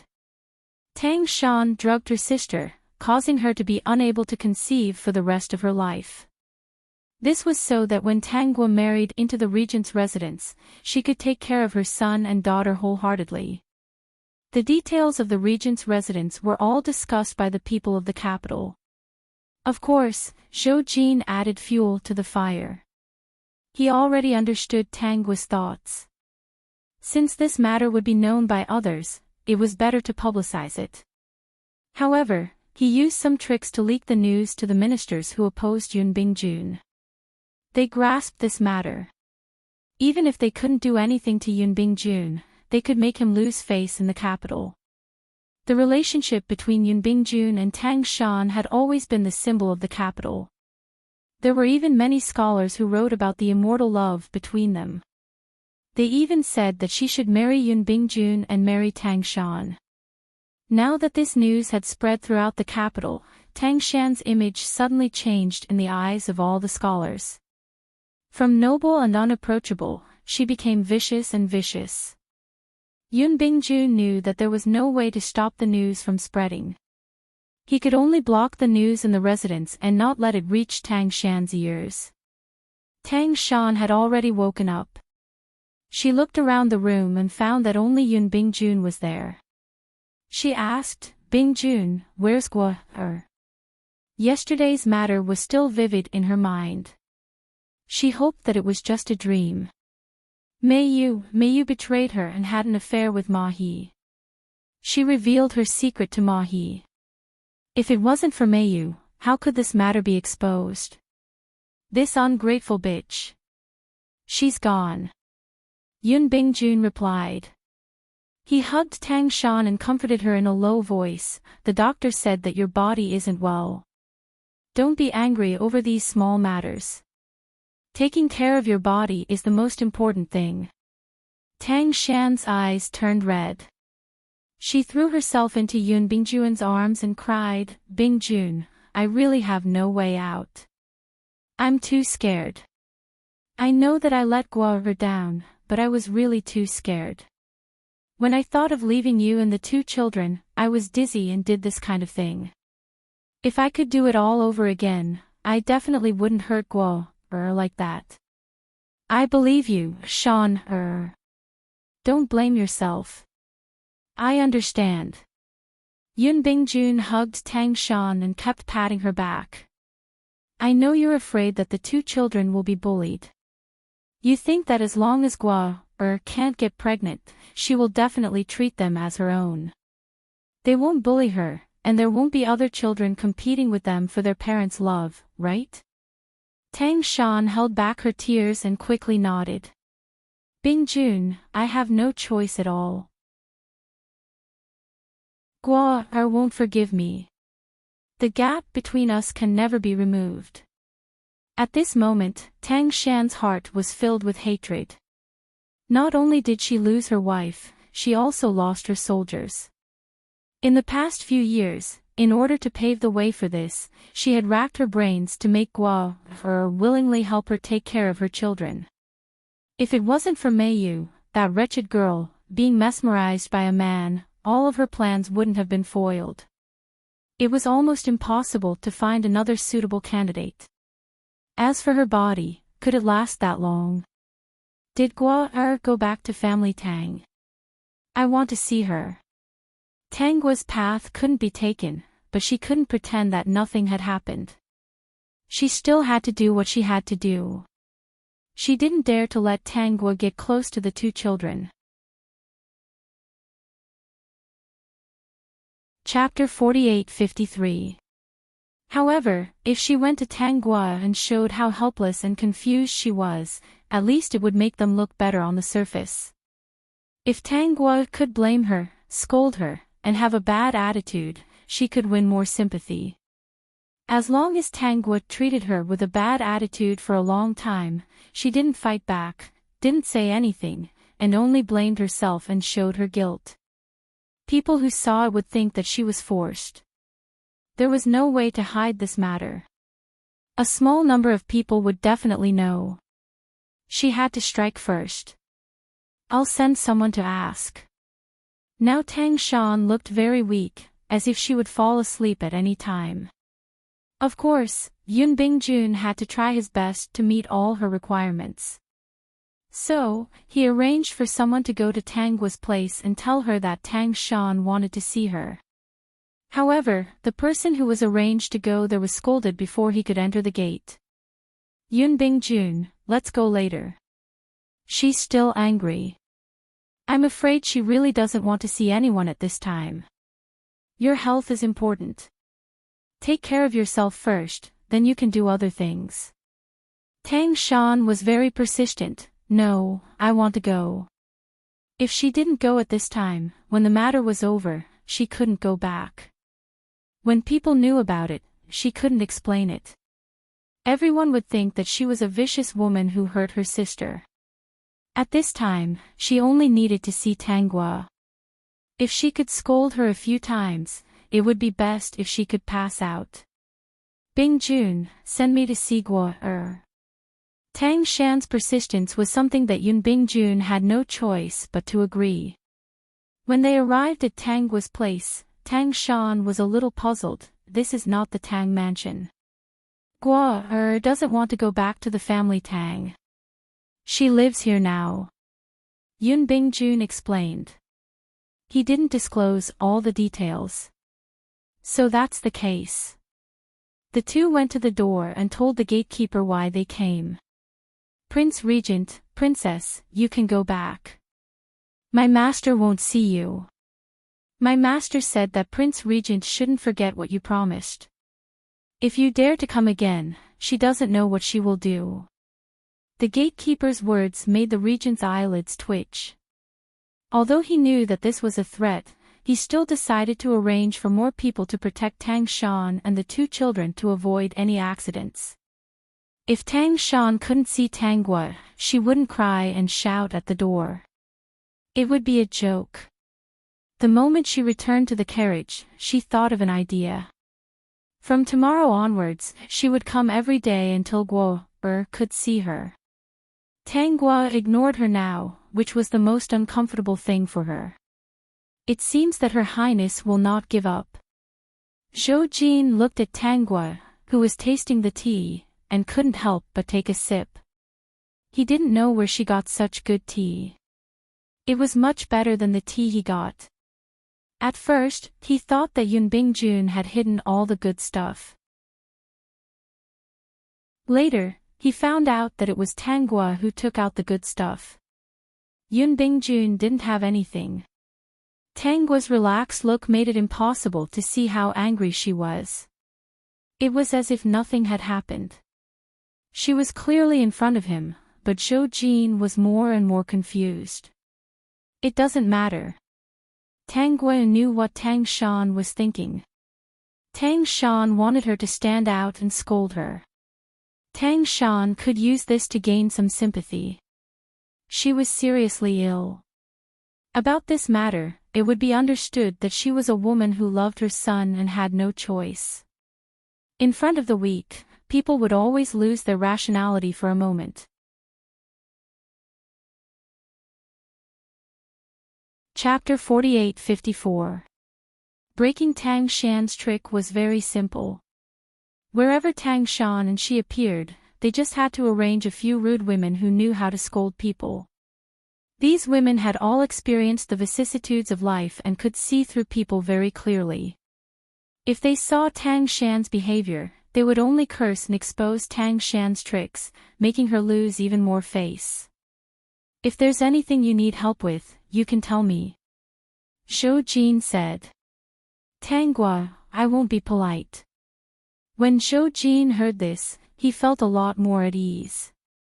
He didn't have sick leave now and still had to return to the palace. There were many things that he had to go through. So he could only reluctantly say goodbye to Tang Guo. He had only taken sick leave for a few days. If he took it again, it didn't seem very good. Zhou Jin walked away, looking back 3 times with every step. Qi Qing saw him like that and felt very lucky. Fortunately, second Miss Tang and the regent didn't get along. Otherwise, Master would have fallen for the beauty trap. It was impossible to turn things around in this lifetime. Not long after Zhou Jin left, Mother Tang came with a large group of people. Tang Guo didn't ask people to turn Mother Tang away. She wanted to hear what Mother Tang had to say. When Tang Guo was about to go see Mother Tang, the system spoke. Little Tongzi is still the most attentive. Just now, the little emperor was too pleased with himself. Tang Guo hurriedly used her internal energy to force her face to turn pale. She didn't care about her reputation, so she let this matter be exposed. But she also didn't want to bear the name of being unfilial and let the family Tang Shan, and the others stand on the moral high ground. When Mother Tang saw Tang Guo, her face was pale and she didn't have the liveliness of the past. There was no trace of a smile on her face. Her small appearance was very distressing. But at this time, Mother Tang was no longer in the mood to comfort Tang Guo. The rumors outside were getting worse and worse. Her younger daughter was ruined and had no hope of turning things around in this lifetime. Who would be willing to marry a woman who couldn't bear children? Going back on the old path was the best ending. She wanted to settle the previous matter as soon as possible. She came to Tang Guo's place, while Father Tang went to the regent's residence. As long as they worked together and reversed yesterday's matter, all of this would not just be a misunderstanding. Then, everyone would be happy. Regardless of whether Tang Guo would marry into the Prince Regent's mansion in the future, the reputation of the two families would be preserved. When necessary, sacrificing Tang Guo was the best choice. Shan was confused for a moment. When she was young, she loved you the most. Whenever she had something good, she would send it to you. Could it be that the friendship between the two of you is broken just like that? Shan was forced into a corner. She didn't want to do this either. Think about how good she used to be. Don't tell me you're going to overturn all her good deeds just because of this one mistake. You two sisters are as close as one. Shan doesn't have many years left to live. I think she's blaming herself. I heard that she came to look for you before. Her body is so weak, but she still came to look for you. Why is that? It's because she feels guilty and wants to apologize to you. Guo things have already come to this point. Shan also knows that she was wrong. For the sake of the family Tang, for Shan and for your future, you should make a decision. Do you really want to see Shan unable to raise her head? Do you really want to see the two children treated the same way? Family Tang's daughter is implicated because of this matter. And what will happen to you in the future? If anything happens to Shan the Prince Regent's mansion will break ties with us in the future. Without you, even if we have two children, we won't be able to get close. Chapter 48-55. The Prince Regent is so powerful, there's no way he won't marry a new princess consort. When the time comes, the two children will be bullied. Can you really bear to see such adorable children suffer? Mother Tang's eyes were red as she wiped her tears. Then, she knelt down in front of Tang Guo. Shan is sorry. Mother will kowtow to you, okay? Mother Tang Guo thought that after speaking so much and kneeling down, Tang Guo would be moved. She knew her daughter best. She was soft-hearted and kind. Even if she looked unapproachable, she believed that with her methods, she would be able to make her accept her arrangements. Mother Tang didn't expect that when she knelt down, Tang Guo didn't rush to help her up. Even when she was about to kowtow, Mother Tang Guo didn't move. Mother Tang, Guo will you only be satisfied when your mother dies? Tang Guo didn't seem to hear her. She propped up her chin and stared blankly ahead, as if she was in a daze. Mother Tang Guo also realized that something was wrong with Tang Guo. It was as if she didn't hear a word she said. She didn't see what she did either. Mother Tang couldn't sit still anymore. She went up and grabbed Tangua's hand. She realized that Tangua still didn't react, as if she wasn't angry. Mother Tang opened her mouth, but didn't know what to say. Madam Tang, you should leave. Master has been in a daze for the past 2 days. She'll be in a daze for half a day. No matter how much we call her, she won't respond. She'll just stare at one spot for a long time. The servant next to her explained to Mother Tangua with a worried expression. Even Tangua, who was pretending to be in a daze, couldn't help but clap her hands in joy. Zhou Jin had found her a clever servant. Madam Tang, you should go back first. Master will probably be in a daze until night time. Mother Tang was dumbfounded. Did she say that much? Tangua didn't hear a thing. Servant Lingyu sighed. Master is too sad. Thinking about how she won't be able to have a child in this lifetime. She's too sad. Mother Tang didn't give up. How many times did she call Tangua? She didn't respond. No matter what Mrs. Tang said, she did not respond. This time, she was finally unwilling to give up. She only gave a few words of advice and left. Was his heart in a mess? It was as if things were out of her control. Are there more and more rumors outside? If Tangua didn't say anything, they wouldn't be able to control themselves. Tang Shan and Yun Bingjun returned to the regent's mansion. She happened to meet Father Tang, who was waiting for her. When Father Tang saw the two of them, he told Mother Tang about the plan. When Tang Shan found out that the rumors outside were so powerful, she fainted immediately. She cried to the two of them the moment she woke up. She kept admitting her mistakes. It was as pitiful as it could get. In fact, many people around her felt that Tang Shan had no choice but to take that step. In the end, Yun Bingjun agreed to Father Tang's plan and even said that he told Tang Shan. This was the best result for Tangua. Wait for things to calm down. They would make it up to Tangua in the future. However, they soon received news from Mother Tang that things weren't going well with Tangua. Family Tang. I'm afraid this matter has affected her. When she saw me, she didn't say a word. She was just in a daze. She didn't even respond when I kowtowed to her. Mother Tang's face was full of worry. I'm afraid this matter won't be easy to handle. If we don't do it well, it might even backfire. Yes. Father Tang was also very worried. They didn't know that Tangguo would become like this after this incident. She had become so dull and stupid. Even if they tried to control her with family ties, they couldn't do anything about it. If others found out, they might even laugh at them. Things would develop in a bad direction. Peak.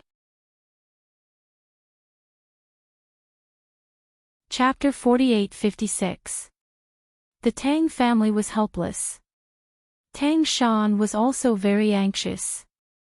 She hadn't done anything yet, but the news had already spread like wildfire. At this time, Yun Bingjun suddenly said, "What do you plan to do with Mei Yu? I had her locked up earlier. After all, she's one of your people. I didn't dare to do anything to her." Mei Yu.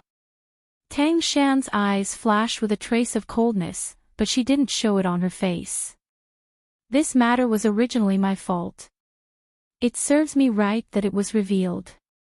But I can't have such a loose mouth by my side. She's even a servant girl who seduces my guards. Seeing that Mei Yu has served me for so many years, I'll just sell her off. I'll leave this matter to the wet nurse. She's just a little servant girl. There's no need for you to worry about her. Tang Shan leaned on Yun Bingjun's side. What I'm most upset about now is that I don't know how to repair my relationship with Guo. Although father and mother's suggestion was good, this matter was originally my fault. If I do that again, I'm afraid Gua will never forgive me. So, let's just forget about this matter. Tang Shan felt that if she didn't deal with this matter in the first place, she would be criticized even if the consequences were successful. It was better to just let it be. When there was a chance in the future, she would apologize to Tang Gua. As long as she apologized every time Tang Gua appeared, she would slowly recover her reputation. Tang Gua had better treat her badly. From now on, it would be the same every time they met. Yun Bingjun breathed a sigh of relief. He didn't care what others said about Tang Shan as long as he understood her. What did it matter to the others? The wet nurse followed Tang Shan's instructions and brought Meiyu to the slave trader. Of course, Meiyu couldn't resist. At first, she really thought that Tang Shan was simply selling her. With her looks, she should be able to meet a good family in the future. However, she didn't expect that not only did the wet nurse not take the slave trader's money, she even gave the slave trader some money so that she could find a good place for Meiyu. The slave trader took Meiyu far away and sold her to a brothel. From the first day, Meiyu had to serve countless customers every day. At that time, Meiyu understood that Tang Shan's heart was the most ruthless. But what could she do? He could only endure it. As for Ma He carried the mission given to him by Tang Gua. Wherever he went, he would spread the news about Tang Shan. Who was Tang Shan? The regent's consort. Such explosive news would attract attention no matter where it was. Moreover, the emperor was far away from the capital. No matter how powerful Yun Bingjun was, he couldn't control the mouths of all the people in the world. Most importantly, this was the truth. Now that everyone was staring at him, it was even more impossible for him to kill everyone who was discussing this matter. The gold that Yun Bingjun had promised had already been quietly transported to Tang Gua's place in the middle of the night. The family still wanted to take her back. After all, how could the family's daughter be left wandering outside? Mrs. Tang came again. Tang Gua didn't pretend to be in a daze this time. Mother, you already knew about it, right? Mrs. Tang was silent for a while before saying, I don't agree with what Shan did, but by the time I realized it was already too late. But you still chose to hide it and helped push me into the fire pit. Even if you didn't lead this matter, you didn't get angry because of what Tang Shan did. You even took me back. If you had come earlier, maybe I would have gone back. Mrs. Tang, Gua things have already come to this point. Your sister also made this decision in a hurry. She had no choice. Your father and I were thinking that since things have come to this point, marrying into the regent's residence is your best choice. Don't you think it's funny? You want me to raise the child of the person who harmed me? Mrs. Tang, isn't a woman who can't have children like this? Where else can you go besides the regent's residence? Now that you want to enter the regent's residence, I'm afraid the regent won't let you. What, are you afraid that I'll harm their child? Then why did you come to provoke me? Go back. From today onwards, I have nothing to do with the family. From now on, you choose to stand on Tang Shan's side. She still had important things to do and didn't want to waste any more time with the family.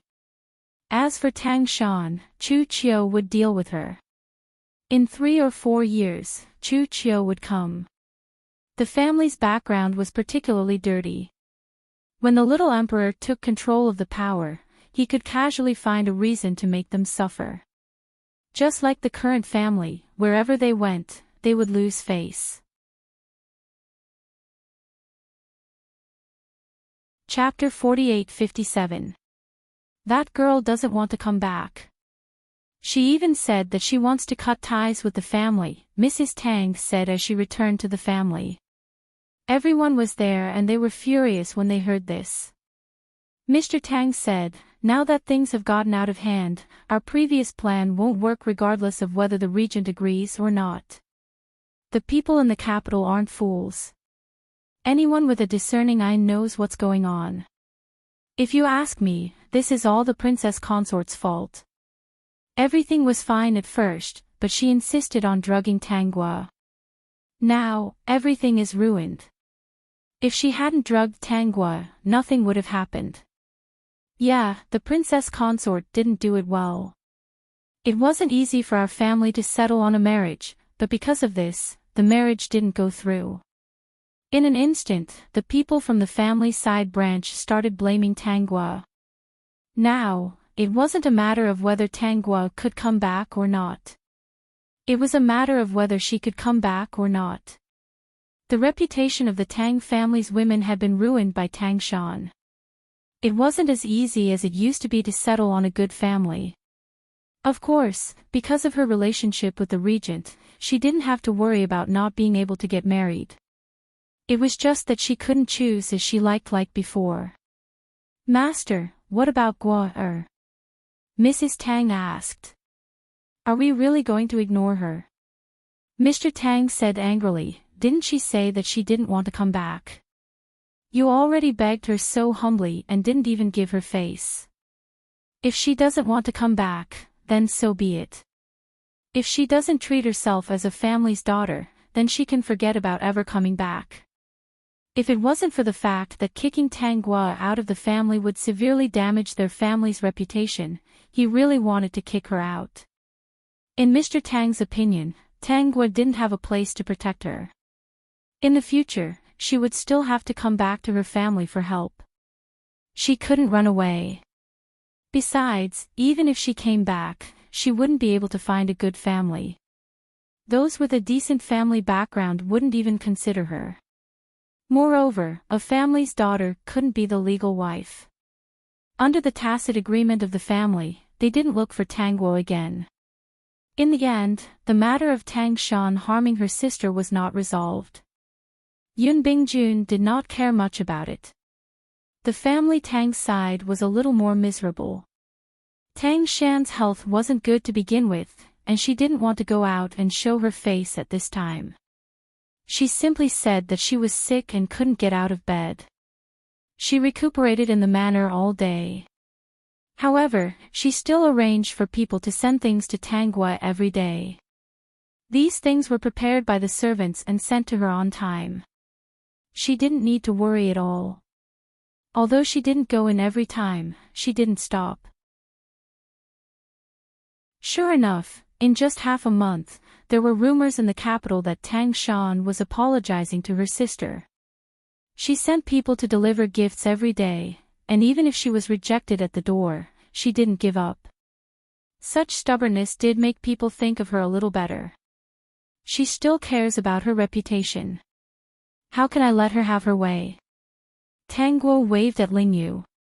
When Lingyu heard Tanghua's plan, she couldn't help but give her a thumbs up. She was so happy that she almost jumped on the spot. Master's move was really amazing. Lingyu was actually a secret guard trained by Zhou Jin. When she first heard that she was sent to protect a girl that Zhou Jin had his eyes on, she was a little repulsed. After all, she was a very strong secret guard. What kind of mission was protecting a little girl? More importantly, Qi Qing told her that that girl would be her only master in the future. He meant that she would only listen to Tanghua. She couldn't report anything to Zhou Jin. After staying by Tanghua's side for a few days, she was completely willing. Chapter 48-58. She could tell that the relationship between His Majesty and her master was bound to happen sooner or later. Furthermore, being by her master's side made her life more exciting. Master, Lingyu will take her leave first. Tanghua waved her hand. Go, buy 2 sticks of candied haws when you come back. Lingyu stopped in her tracks. 2 sticks. Was 1 stick for His Majesty. Every time her master asked her to buy something, she would buy 2 sets. The other set would definitely be left for His Majesty. Lingyu remembered what she was about to do. She took out a veil and covered her face. Then, she went to the base of the wall and jumped up. She actually climbed over the wall. After about 2 hours, Ling Yu returned. At the same time, in many corners of the capital, people were discussing how Tang Shan might have been muddle-headed. Now, she might have realized her mistake. Suddenly, a different voice appeared. Her muddle-headed mistake ruined her sister's life. Shouldn't she be apologizing? Speaking of which, if she wants to apologize, why doesn't she go herself? Instead, she sends people to deliver things every day. I don't think this is an apology, but harassment. She even caused trouble for His Majesty. It's obvious that Second Miss Tang doesn't want to see her, but she still goes there every day. To Second Miss Tang, she's an enemy. Say, an enemy chopped off one of her legs and came to give you gifts hypocritically. You obviously won't accept them, but she still sends them every day. What is the meaning of this? What else can it mean? Isn't it clear now? A woman with a basket on her head spat in the direction of the Prince Regent's residence. Think about it, everyone in the capital was talking about her bad character. She actually harmed her own sister. In the end, she sent things for half a month and His Majesty didn't accept them. Now, there are people who can understand her actions. This price is too small. The words of the woman with the basket on her head enlightened everyone. This Tang Shan was so calculative. What happened to Second Miss Tang is a disaster for us women.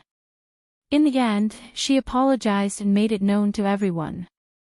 I just don't understand. Who would keep an eye on the servants of the regent's residence going to Second Miss Tang's place every day and even explain the details clearly? I really don't believe that no one is deliberately spreading this behind the scenes.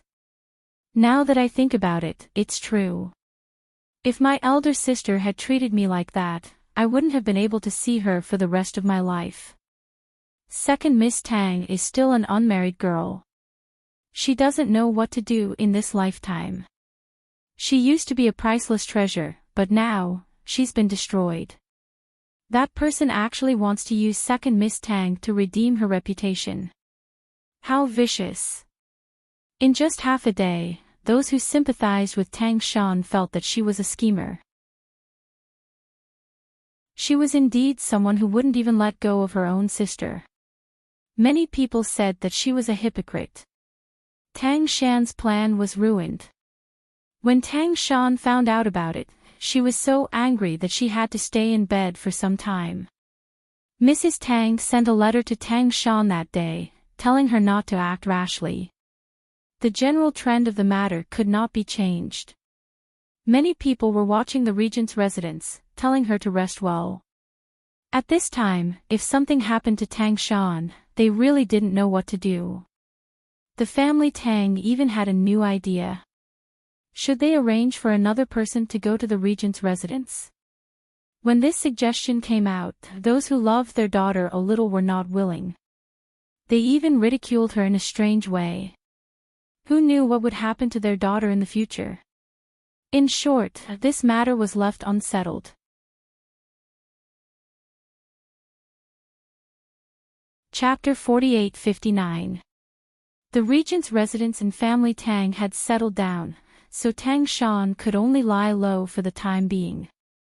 Sure enough, this trick was still useful.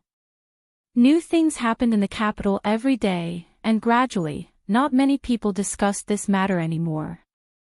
If more people discussed it, they would not be caught as an example. If fewer people discussed it, they would definitely not have a good ending if they were caught by the regent. This result was within Tang Guo's expectations. It just so happened that she also had something to do. Since ancient times, the salt well had always been in the hands of the government, and then it was distributed to the aristocratic families to do this. Therefore, it was still very difficult to get involved in this. Of course, it was not that she had no way. As long as she could find a way to get the official permission, she would be able to do this. However, it was not an easy task to get the official permission. The little emperor's power could not be exposed yet. Otherwise, it would be very disadvantageous to them. It was not that she could not use the regent's words, but she did not want the other party to know that she was the one who did this. She had not completely cut off her relationship with Family Tang. She did not want Family Tang to gain any benefits because of her achievements. I've seen you frowning recently.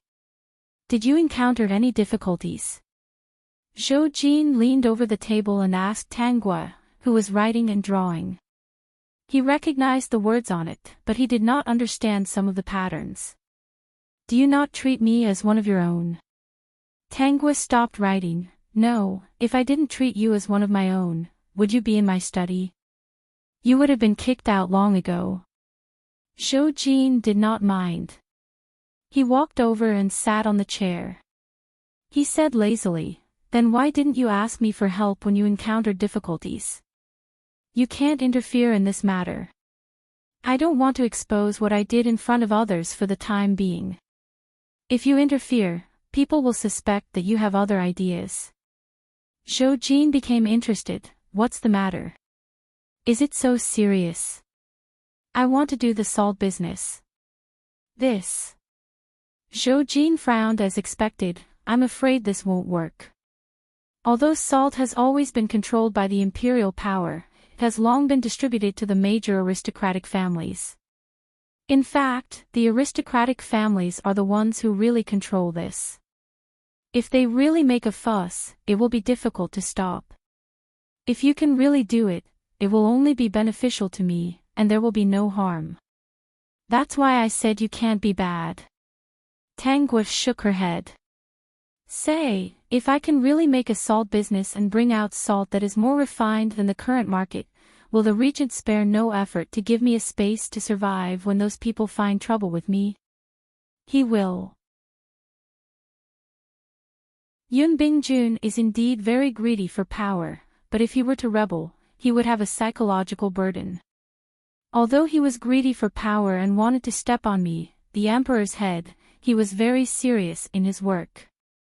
To put it simply, it was very useful, but unfortunately, I couldn't use it.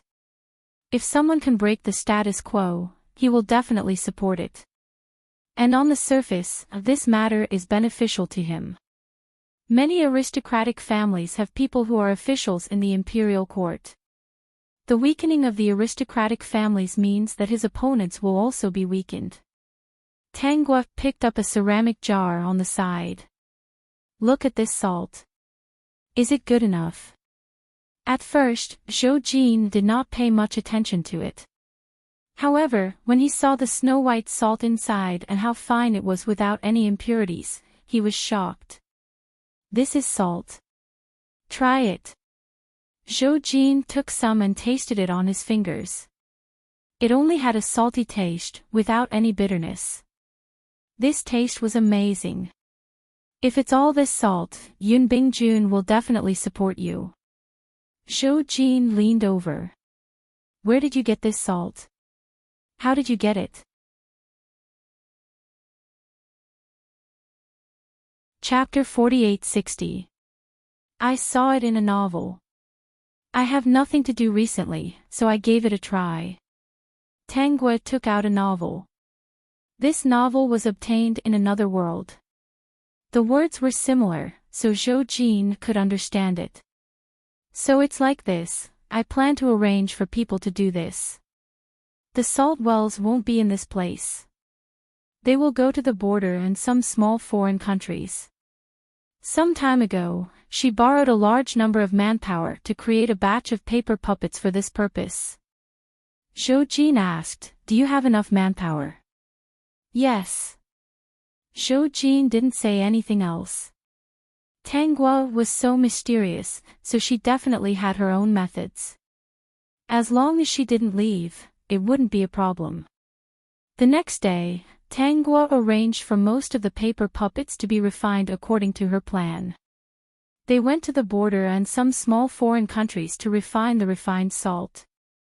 After more than a year, the paper puppets returned and brought the refined salt to negotiate with Yun Bingjun. They planned to open a store in the capital. After all, in this country, selling salt required an official permit. As expected, Yun Bingjun didn't care about the officials' objections. He quarreled with them in the imperial court until their faces turned red, scolding them until they were ashamed. The little Emperor Zhou Jin sat on the throne. He looked silly, but in reality, he was very satisfied with today's big battle. Regent Yun Bingjun never disappointed him when he quarreled. Especially when he was in the right, these old officials couldn't get rid of him even if they tried to swindle him. Every time Yun Bingjun won a great victory, Zhou Jin would sigh. Why wasn't such a powerful person his subject? Actually, he felt that Yun Bingjun wasn't suitable to be the emperor. He was really suitable to be the emperor's knife, cutting down whoever he met. Your Majesty, the appearance of refined salt is a good thing for the country and the people. Our great Lord can't miss such an opportunity. This subject got some from the peddler. We can use this refined salt to make soup in front of your Majesty and all the officials. Let everyone have a taste of this refined salt. Yun Bingjun was very confident. The little emperor was very obedient and listened to everything he said. Just as Zhou Jin was about to say something, the officials all knelt down. Your Majesty, you can't. This refined salt, approved. Zhou Jin interrupted the words of these selfish old men. Refined salt was cheap and delicious, but these fellows insisted on saying bad things for their own benefit. It was so annoying. Every day, it's inevitable that there will be some bitterness in the dishes and soups. This emperor also wants to have a taste of what a soup without bitterness tastes like. The ministers looked at each other. Damn it, they forgot that the little emperor was a delicious guy. As long as it was delicious, he would try it.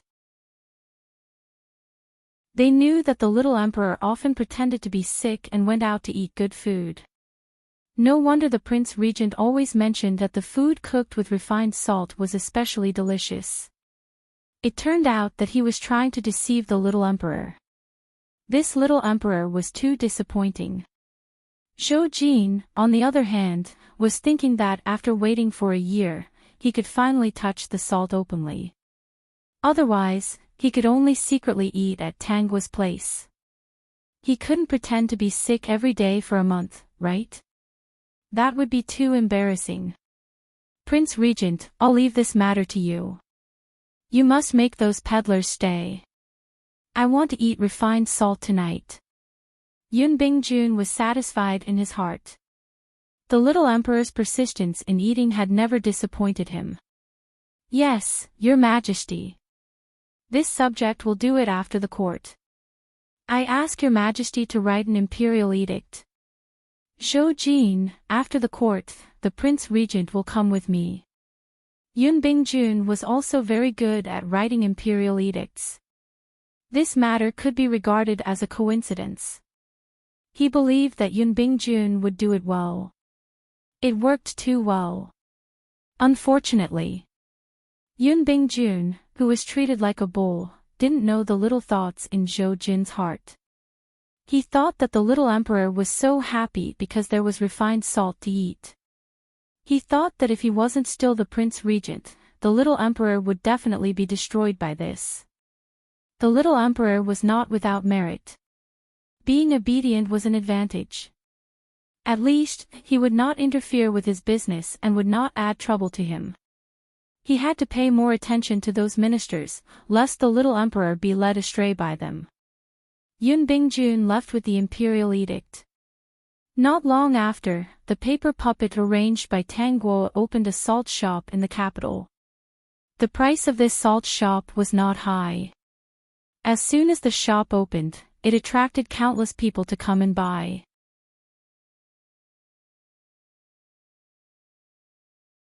Chapter 4861. For the next 6 months, it was all about the struggle between Tangua's salt shop and those aristocratic families. During this period, all kinds of methods emerged, but they were all resolved by Tanggua. After half a year, coarse salt was gradually eliminated.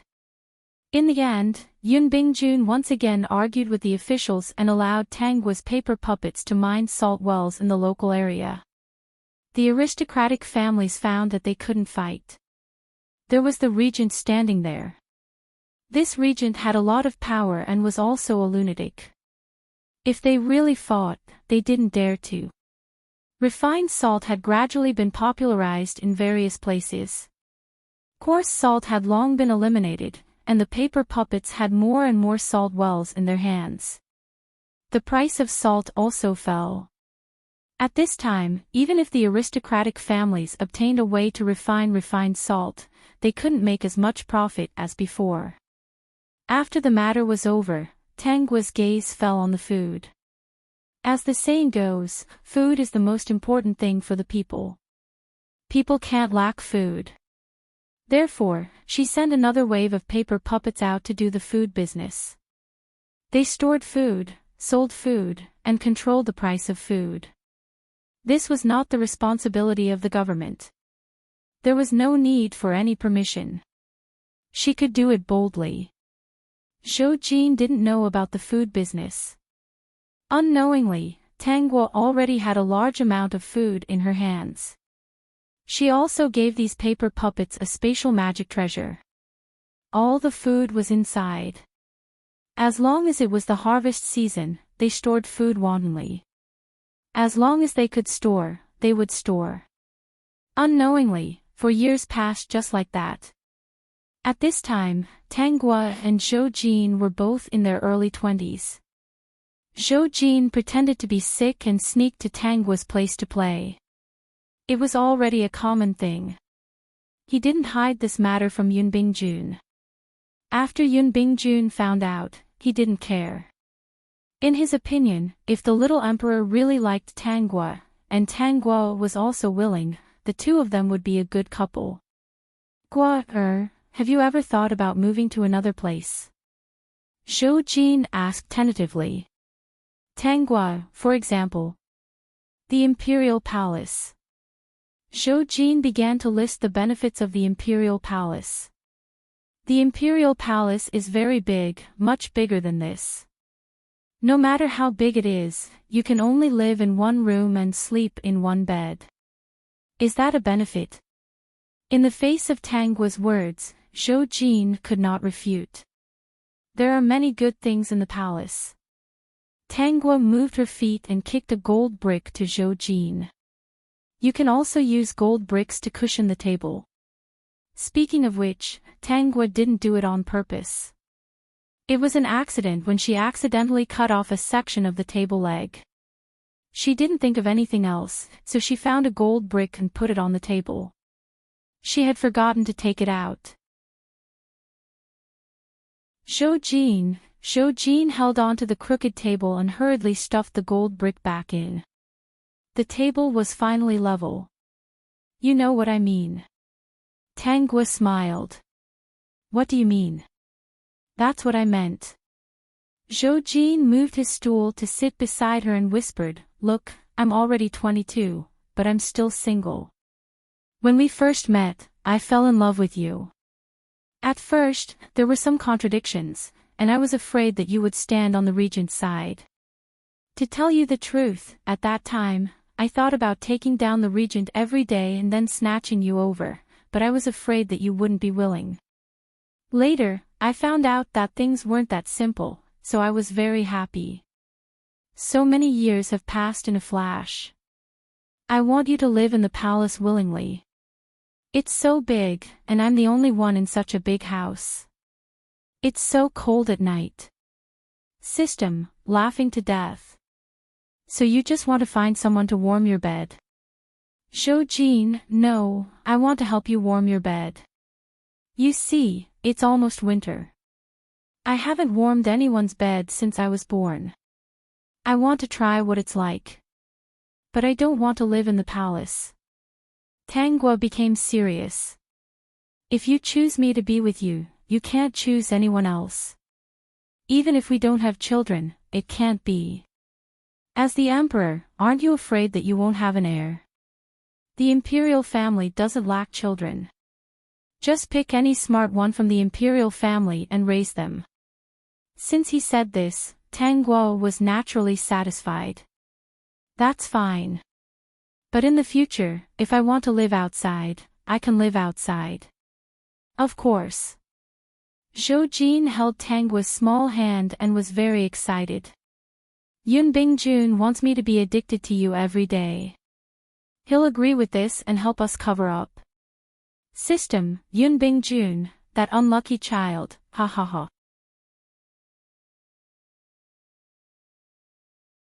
Chapter 4862. Then I'll tell Yun Bingjun about this matter. Zhou Jin asked, he should be very supportive of this matter, and most likely will help us hold a grand wedding. Tang Guo held Zhou Jin's hand. There's no hurry for the time being, let's wait a little longer. Seeing that Zhou Jin was puzzled and a little disappointed, Tang Guo said, I feel that something will happen. It's not too late to wait for another 2 years. Zhou Jin knew that Tang Guo was not a person who liked to joke. If she said that something would happen, it must be true. What will happen? It's just intuition, I don't know. If it was a small matter, it would be the arrival of Chu Qiu, which should be able to make the regent's residents perform a wonderful show. If it was a big matter, it would be the invasion of a foreign country at the border, and there would be a war. At the same time, because a certain official concealed the truth about the yellow disaster, it made the yellow disaster serious. The local people had no way to make a living, and they scolded the incapable ruler. This blame would be placed on Zhou Jin's head. These 2 major events would happen in the next 1 or 2 years, and it was really not suitable to get married after Chu Qiu's matter. Zhou Jin did not ask any more questions. Sometimes, intuition was really possible for something to happen. Since Tang Guo had already agreed, and he had waited for so many years, 1 or 2 more years would not make a difference. Tang Guo looked at Zhou Jin's appearance, and most likely did not think so far ahead. She simply took out a few copper coins and showed him her divination. Zhou Jin saw her throwing copper coins there, and he was a little baffled. However, he had also read some books about divination, but he had never met a person who was really accurate in divination. Are you doing divination? Zhou Jin asked with some confusion. Could it be that she also knew how to do divination? Yes, I'm doing divination. She knew this kind of small trick, but she usually did not use it. She knew what would happen in the future, but now she wanted to find a reason to let Zhou Jin pay more attention to the situation of a certain place, so as to avoid serious losses when the time came. Zhou Jin sat at the side and watched Tang Guo do the divination seriously. When she stopped, he asked, What did you divine? Tang Guo looked at the copper coins on the table and said, The divination is not very good. What's wrong? Zhou Jin was a little nervous. Is it about you or me? If you think about it, it should be about you. Seeing that Zhou Jin didn't have much of a reaction, Tang Guo even heaved a sigh of relief and continued, Great Lan might face a bloodbath, which is a war. At this moment, Zhou Jin could no longer maintain his calm appearance. He stood up abruptly and stared at the few copper coins. He couldn't understand them no matter how hard he tried. Really? It's true. My divination has always been very accurate. It's best to prepare as soon as possible. Tang Guo touched the copper coin and told Zhou Jin the location. As long as Zhou Jin knew, he would definitely reveal this information to Yun Bingjun. Yun Bingjun wanted supreme power, so he definitely did not want the war to affect his position. He would definitely arrange for people to quell the chaos. Zhou Jin's expression was solemn. When we return to the palace tonight, I will arrange for people to check these areas. After saying this, he realized that Tang Guo had done another divination. Then, he saw Tang Guo frown and felt that something was wrong. What's wrong? Did something big happen again? Is it still about you? Zhou Jin's face paled a little, but he was still very calm. What is it about this time? The divination shows that in the next 1 to 2 years, many people will starve to death in the northeast, and there will be some unrest. Zhou Jin clenched his fists. Then I will arrange for some people to keep an eye on that area. If people will starve to death, then we will prepare some food in advance. When the time comes, we won't be in a panic. Peak.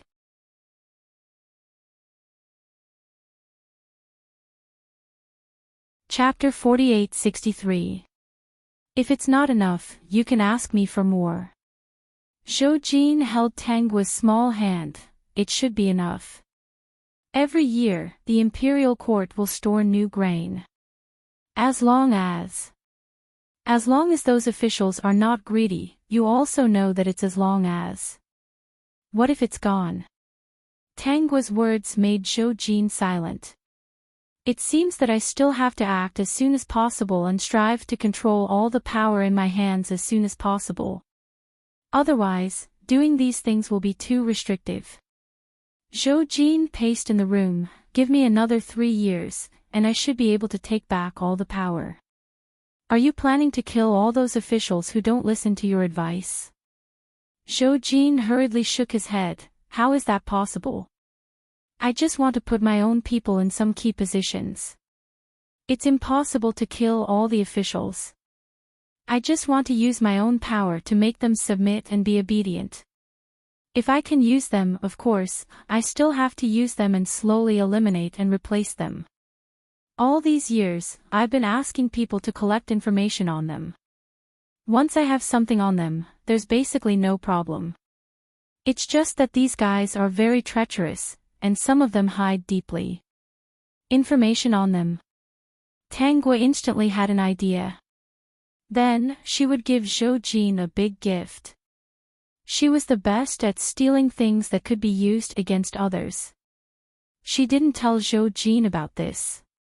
That day, the two chatted for a while, and Zhou Jin hurried back to the palace. Obviously, the news from Tang Guo's divination made him unable to sit still any longer. He wanted to go back early to arrange all of this. Regent, everything is normal on the Emperor's side. After seeing the second miss, he returned to the palace. Yun Bingjun grunted. It seems that the little Emperor has really taken a fancy to her. Now, he's sneaking out of the palace to run to her. Regent, do you want to interfere with this matter? Yun Bingjun raised his eyebrows. Interfere with what? Isn't this good? For a woman, there's nothing bad about pretending to be sick and leaving the palace all day long. As long as he remains obedient, it's not impossible to satisfy this small request of his. Yun Bingjun was already thinking about the matter of matchmaking the two. When he found a good opportunity, he would propose in the imperial court to choose an empress for the little emperor. When they heard that it was Tang Guo, the other party would definitely agree. With the two of them together, they wouldn't cause any big waves, so he wasn't worried. Let's go see how Shan is doing. Ever since that incident, Tang Shan had been living in seclusion. Over the years, many people had forgotten that she had harmed her sister. With her status, even if she appeared occasionally, no one would be so bold as to casually discuss these matters in front of her. Since everyone had forgotten about it, Tang Shan didn't want others to remember it. Originally, the doctor had said that she could only live for 1.5 years. Now, 4 years had passed and she was still living well. As long as she took the life-prolonging pill every year, she would not die. At this time, Yun Dan and Yun Xan were accompanying Tang Shan to have tea and snacks in the house. The three of them were laughing and joking around. It was very harmonious. Tang Shan had no intention of finding a second wife for Yun Bingjun. According to the doctor's guess, as long as she persisted in taking the life-prolonging pills, it wouldn't be a problem for her to continue living. If she could continue to live, why would she find someone to make things difficult for her? Tang Shan didn't find someone for Yun Bingjun, so he was happy and relaxed. He didn't have to suffer. That incident back then didn't cause any estrangement between Yun Bingjun and Tang Shan. Only he would understand how reluctant Tang Shan was to part with him. Every time she talked to him about marrying Tang Gui in the future when she died, she would wash her face with tears. He knew how reluctant she was.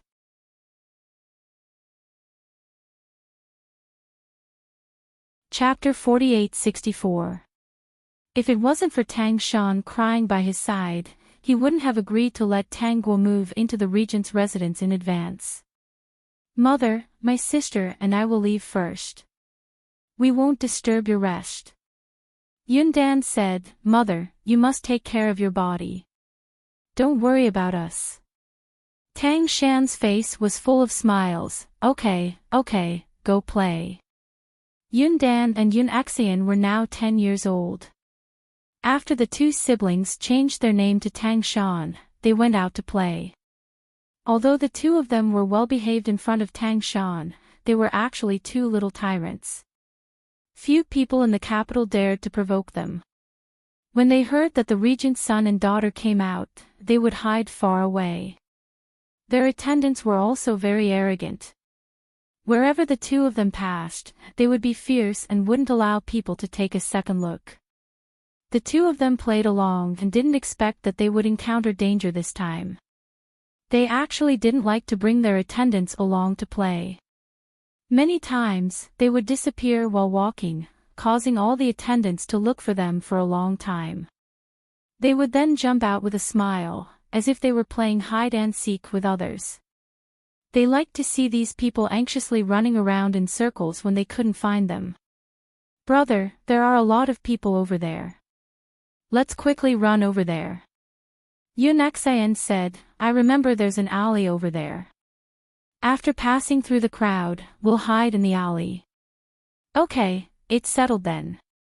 There seems to be a juggling show over there. They definitely won't notice.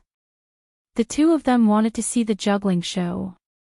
The attendants beside them naturally didn't dare to disobey and could only carefully guide them over. They were about to let the others disperse a little when they were stopped by the two. At this time, they didn't want these people to disperse. If that happened, where would they hide? The juggling show was very attractive. Yun Dan and Yun Xian's attendants were vigilant at first, but were attracted by the show's content and applauded one after another. Yun Dan and Yun Xian took this opportunity to give each other a look and disappeared into the crowd. By the time the attendants reacted, they had already run far away and couldn't see their figures at all. They definitely won't be able to find us this time. Let's look around first and wait for them to get anxious before going back.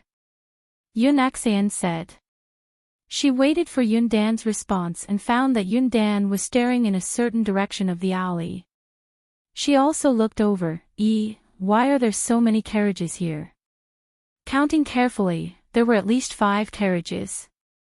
Let's go and take a look. Yun Dan said. Yun Xian was also a little curious. With so many carriages parked in the alley and no one around, it was indeed a little strange. They walked over and lifted the curtain of the first carriage. What they saw were beautiful young girls. Their hands and feet were tied, and their mouths were gagged. They couldn't move or speak. When they saw them, one of the girls even winked at them. Both Yun Dan and Yun Xian understood and planned to leave. They didn't expect to be caught as soon as they left. Look what I've caught. 2 beautiful dolls. I didn't expect to have such a harvest. Tie them up and bring them to the car. Seeing that the two of them were about to shout, the man who had grabbed them struck their backs with a karate chop, and the two of them fainted. They were tied up and thrown into the nearest carriage. Chu Qiu looked at the 2 children who were thrown in and felt despair. She had just transmigrated and was in this carriage. The rope that bound her was so strong that it was impossible for her to break free.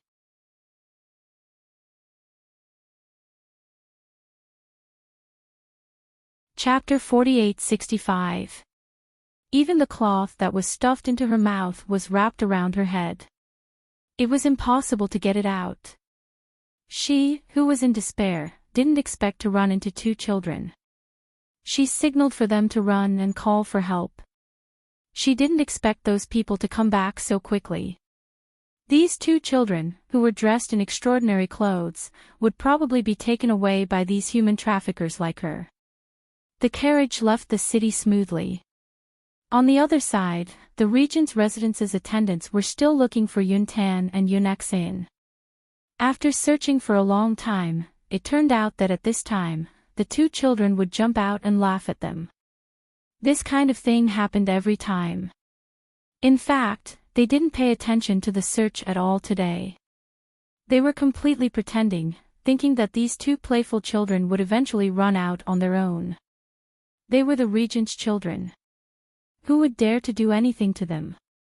Yun Tan and Yun Exin didn't show up for a long time. They finally felt the seriousness of the problem and began to search carefully. 2 hours, 4 hours, 6 hours. After 6 hours, they still didn't see anyone. The attendants who followed them out could only go back with pale faces to report this matter. The entire regent's residence was alarmed. If they weren't in a hurry to find people, those slacking attendants might have already been beheaded. Are you sure there was a group of carriages that left in a hurry? No matter if they're inside or not, take a group of people and chase after them. After you catch them, you must check carefully and interrogate them. Yun Bingjun couldn't not be angry when his children disappeared at the same time. When Tang Shan found out, she fainted on the spot. Fortunately, she had the life-prolonging pill. Otherwise, she might not have been able to hold on. After checking one by one, the most reliable ones were those carriages. Yun Bingjun personally led people to chase after them. The carriages that had already run far away also stopped for a while. They stopped at an inn in a barren mountain. When the night was deep and quiet, Chu Chiu woke up the two children leaning on her. After the three of them worked hard to untie each other, they finally broke free from the ropes that bound them. They're all asleep. We'll run first. Only if we run out will we have a chance to come back and save them. Don't make a sound. The other women were sleeping so soundly because they were too noisy before and were forced to sleep. Chu Chiu was very calm from the beginning. She even pretended to be dying so that the people who tied them up let down their guard. Because of her beautiful appearance, they were afraid that she wouldn't be able to hold on if they forced her to drink the drug, which would affect their selling price. The two children were quite smart. Previously, when they received Chu Chiu's signal, they pretended to be very obedient and fearful. They didn't stutter and yell, so those people didn't do anything. The three of them jumped out of the carriage and quickly ran away. However, there were still people keeping count at night, afraid that an accident would really happen. In the end, they discovered that Chu Chiu and the other two had run away, so they quickly brought a group of people to chase after them. If we can't get him back, then we'll deal with him directly to prevent any future trouble. I didn't expect that I would be deceived by that woman. Yes, boss. Chu Chiu was dressed in black, so it was not easy for him to escape with the two children. He could vaguely feel that there were people chasing after them. Chu Chiu had no choice but to split up with them. She told them to find a bush to hide in and not make a sound. She would lure the others away. If they could wait until reinforcements arrived, they would bring their men to look for her. Chu Chiu believed that the two children's identities were definitely not simple. This was their only chance of survival. As expected, those people chased after Chu Chiu. It was also because Yun Bingjun valued the two children too much that he really chased after them in the middle of the night and encountered the two pitiful children. While Yundan and Yunexayan were crying, he split them in two. Some of them went to the inn to chase after the carriage, while he led the others to find the person who saved the two children. When they found Chu Chiu, she was already on the verge of death. She had been stabbed several times. That person was too angry and wanted to punish her. He stabbed her again and again in an attempt to let her know the price of running away. Just as he was about to deliver the final blow, he was stopped by Yun Bingjun. He carried Chu Chiu onto the horse. Seeing the two children crying miserably and shouting that they didn't want Chu Chiu to die, he suddenly remembered the life-prolonging pill. You're tuning into the LoveLore Library YouTube channel. We're so grateful for your support, and don't forget to subscribe to join us on this incredible journey through captivating stories. Your generosity through donations truly makes a world of difference, as it's the primary source of revenue that allows me to expand and enhance this channel for you. Thank you from the bottom of my heart for being a part of this adventure.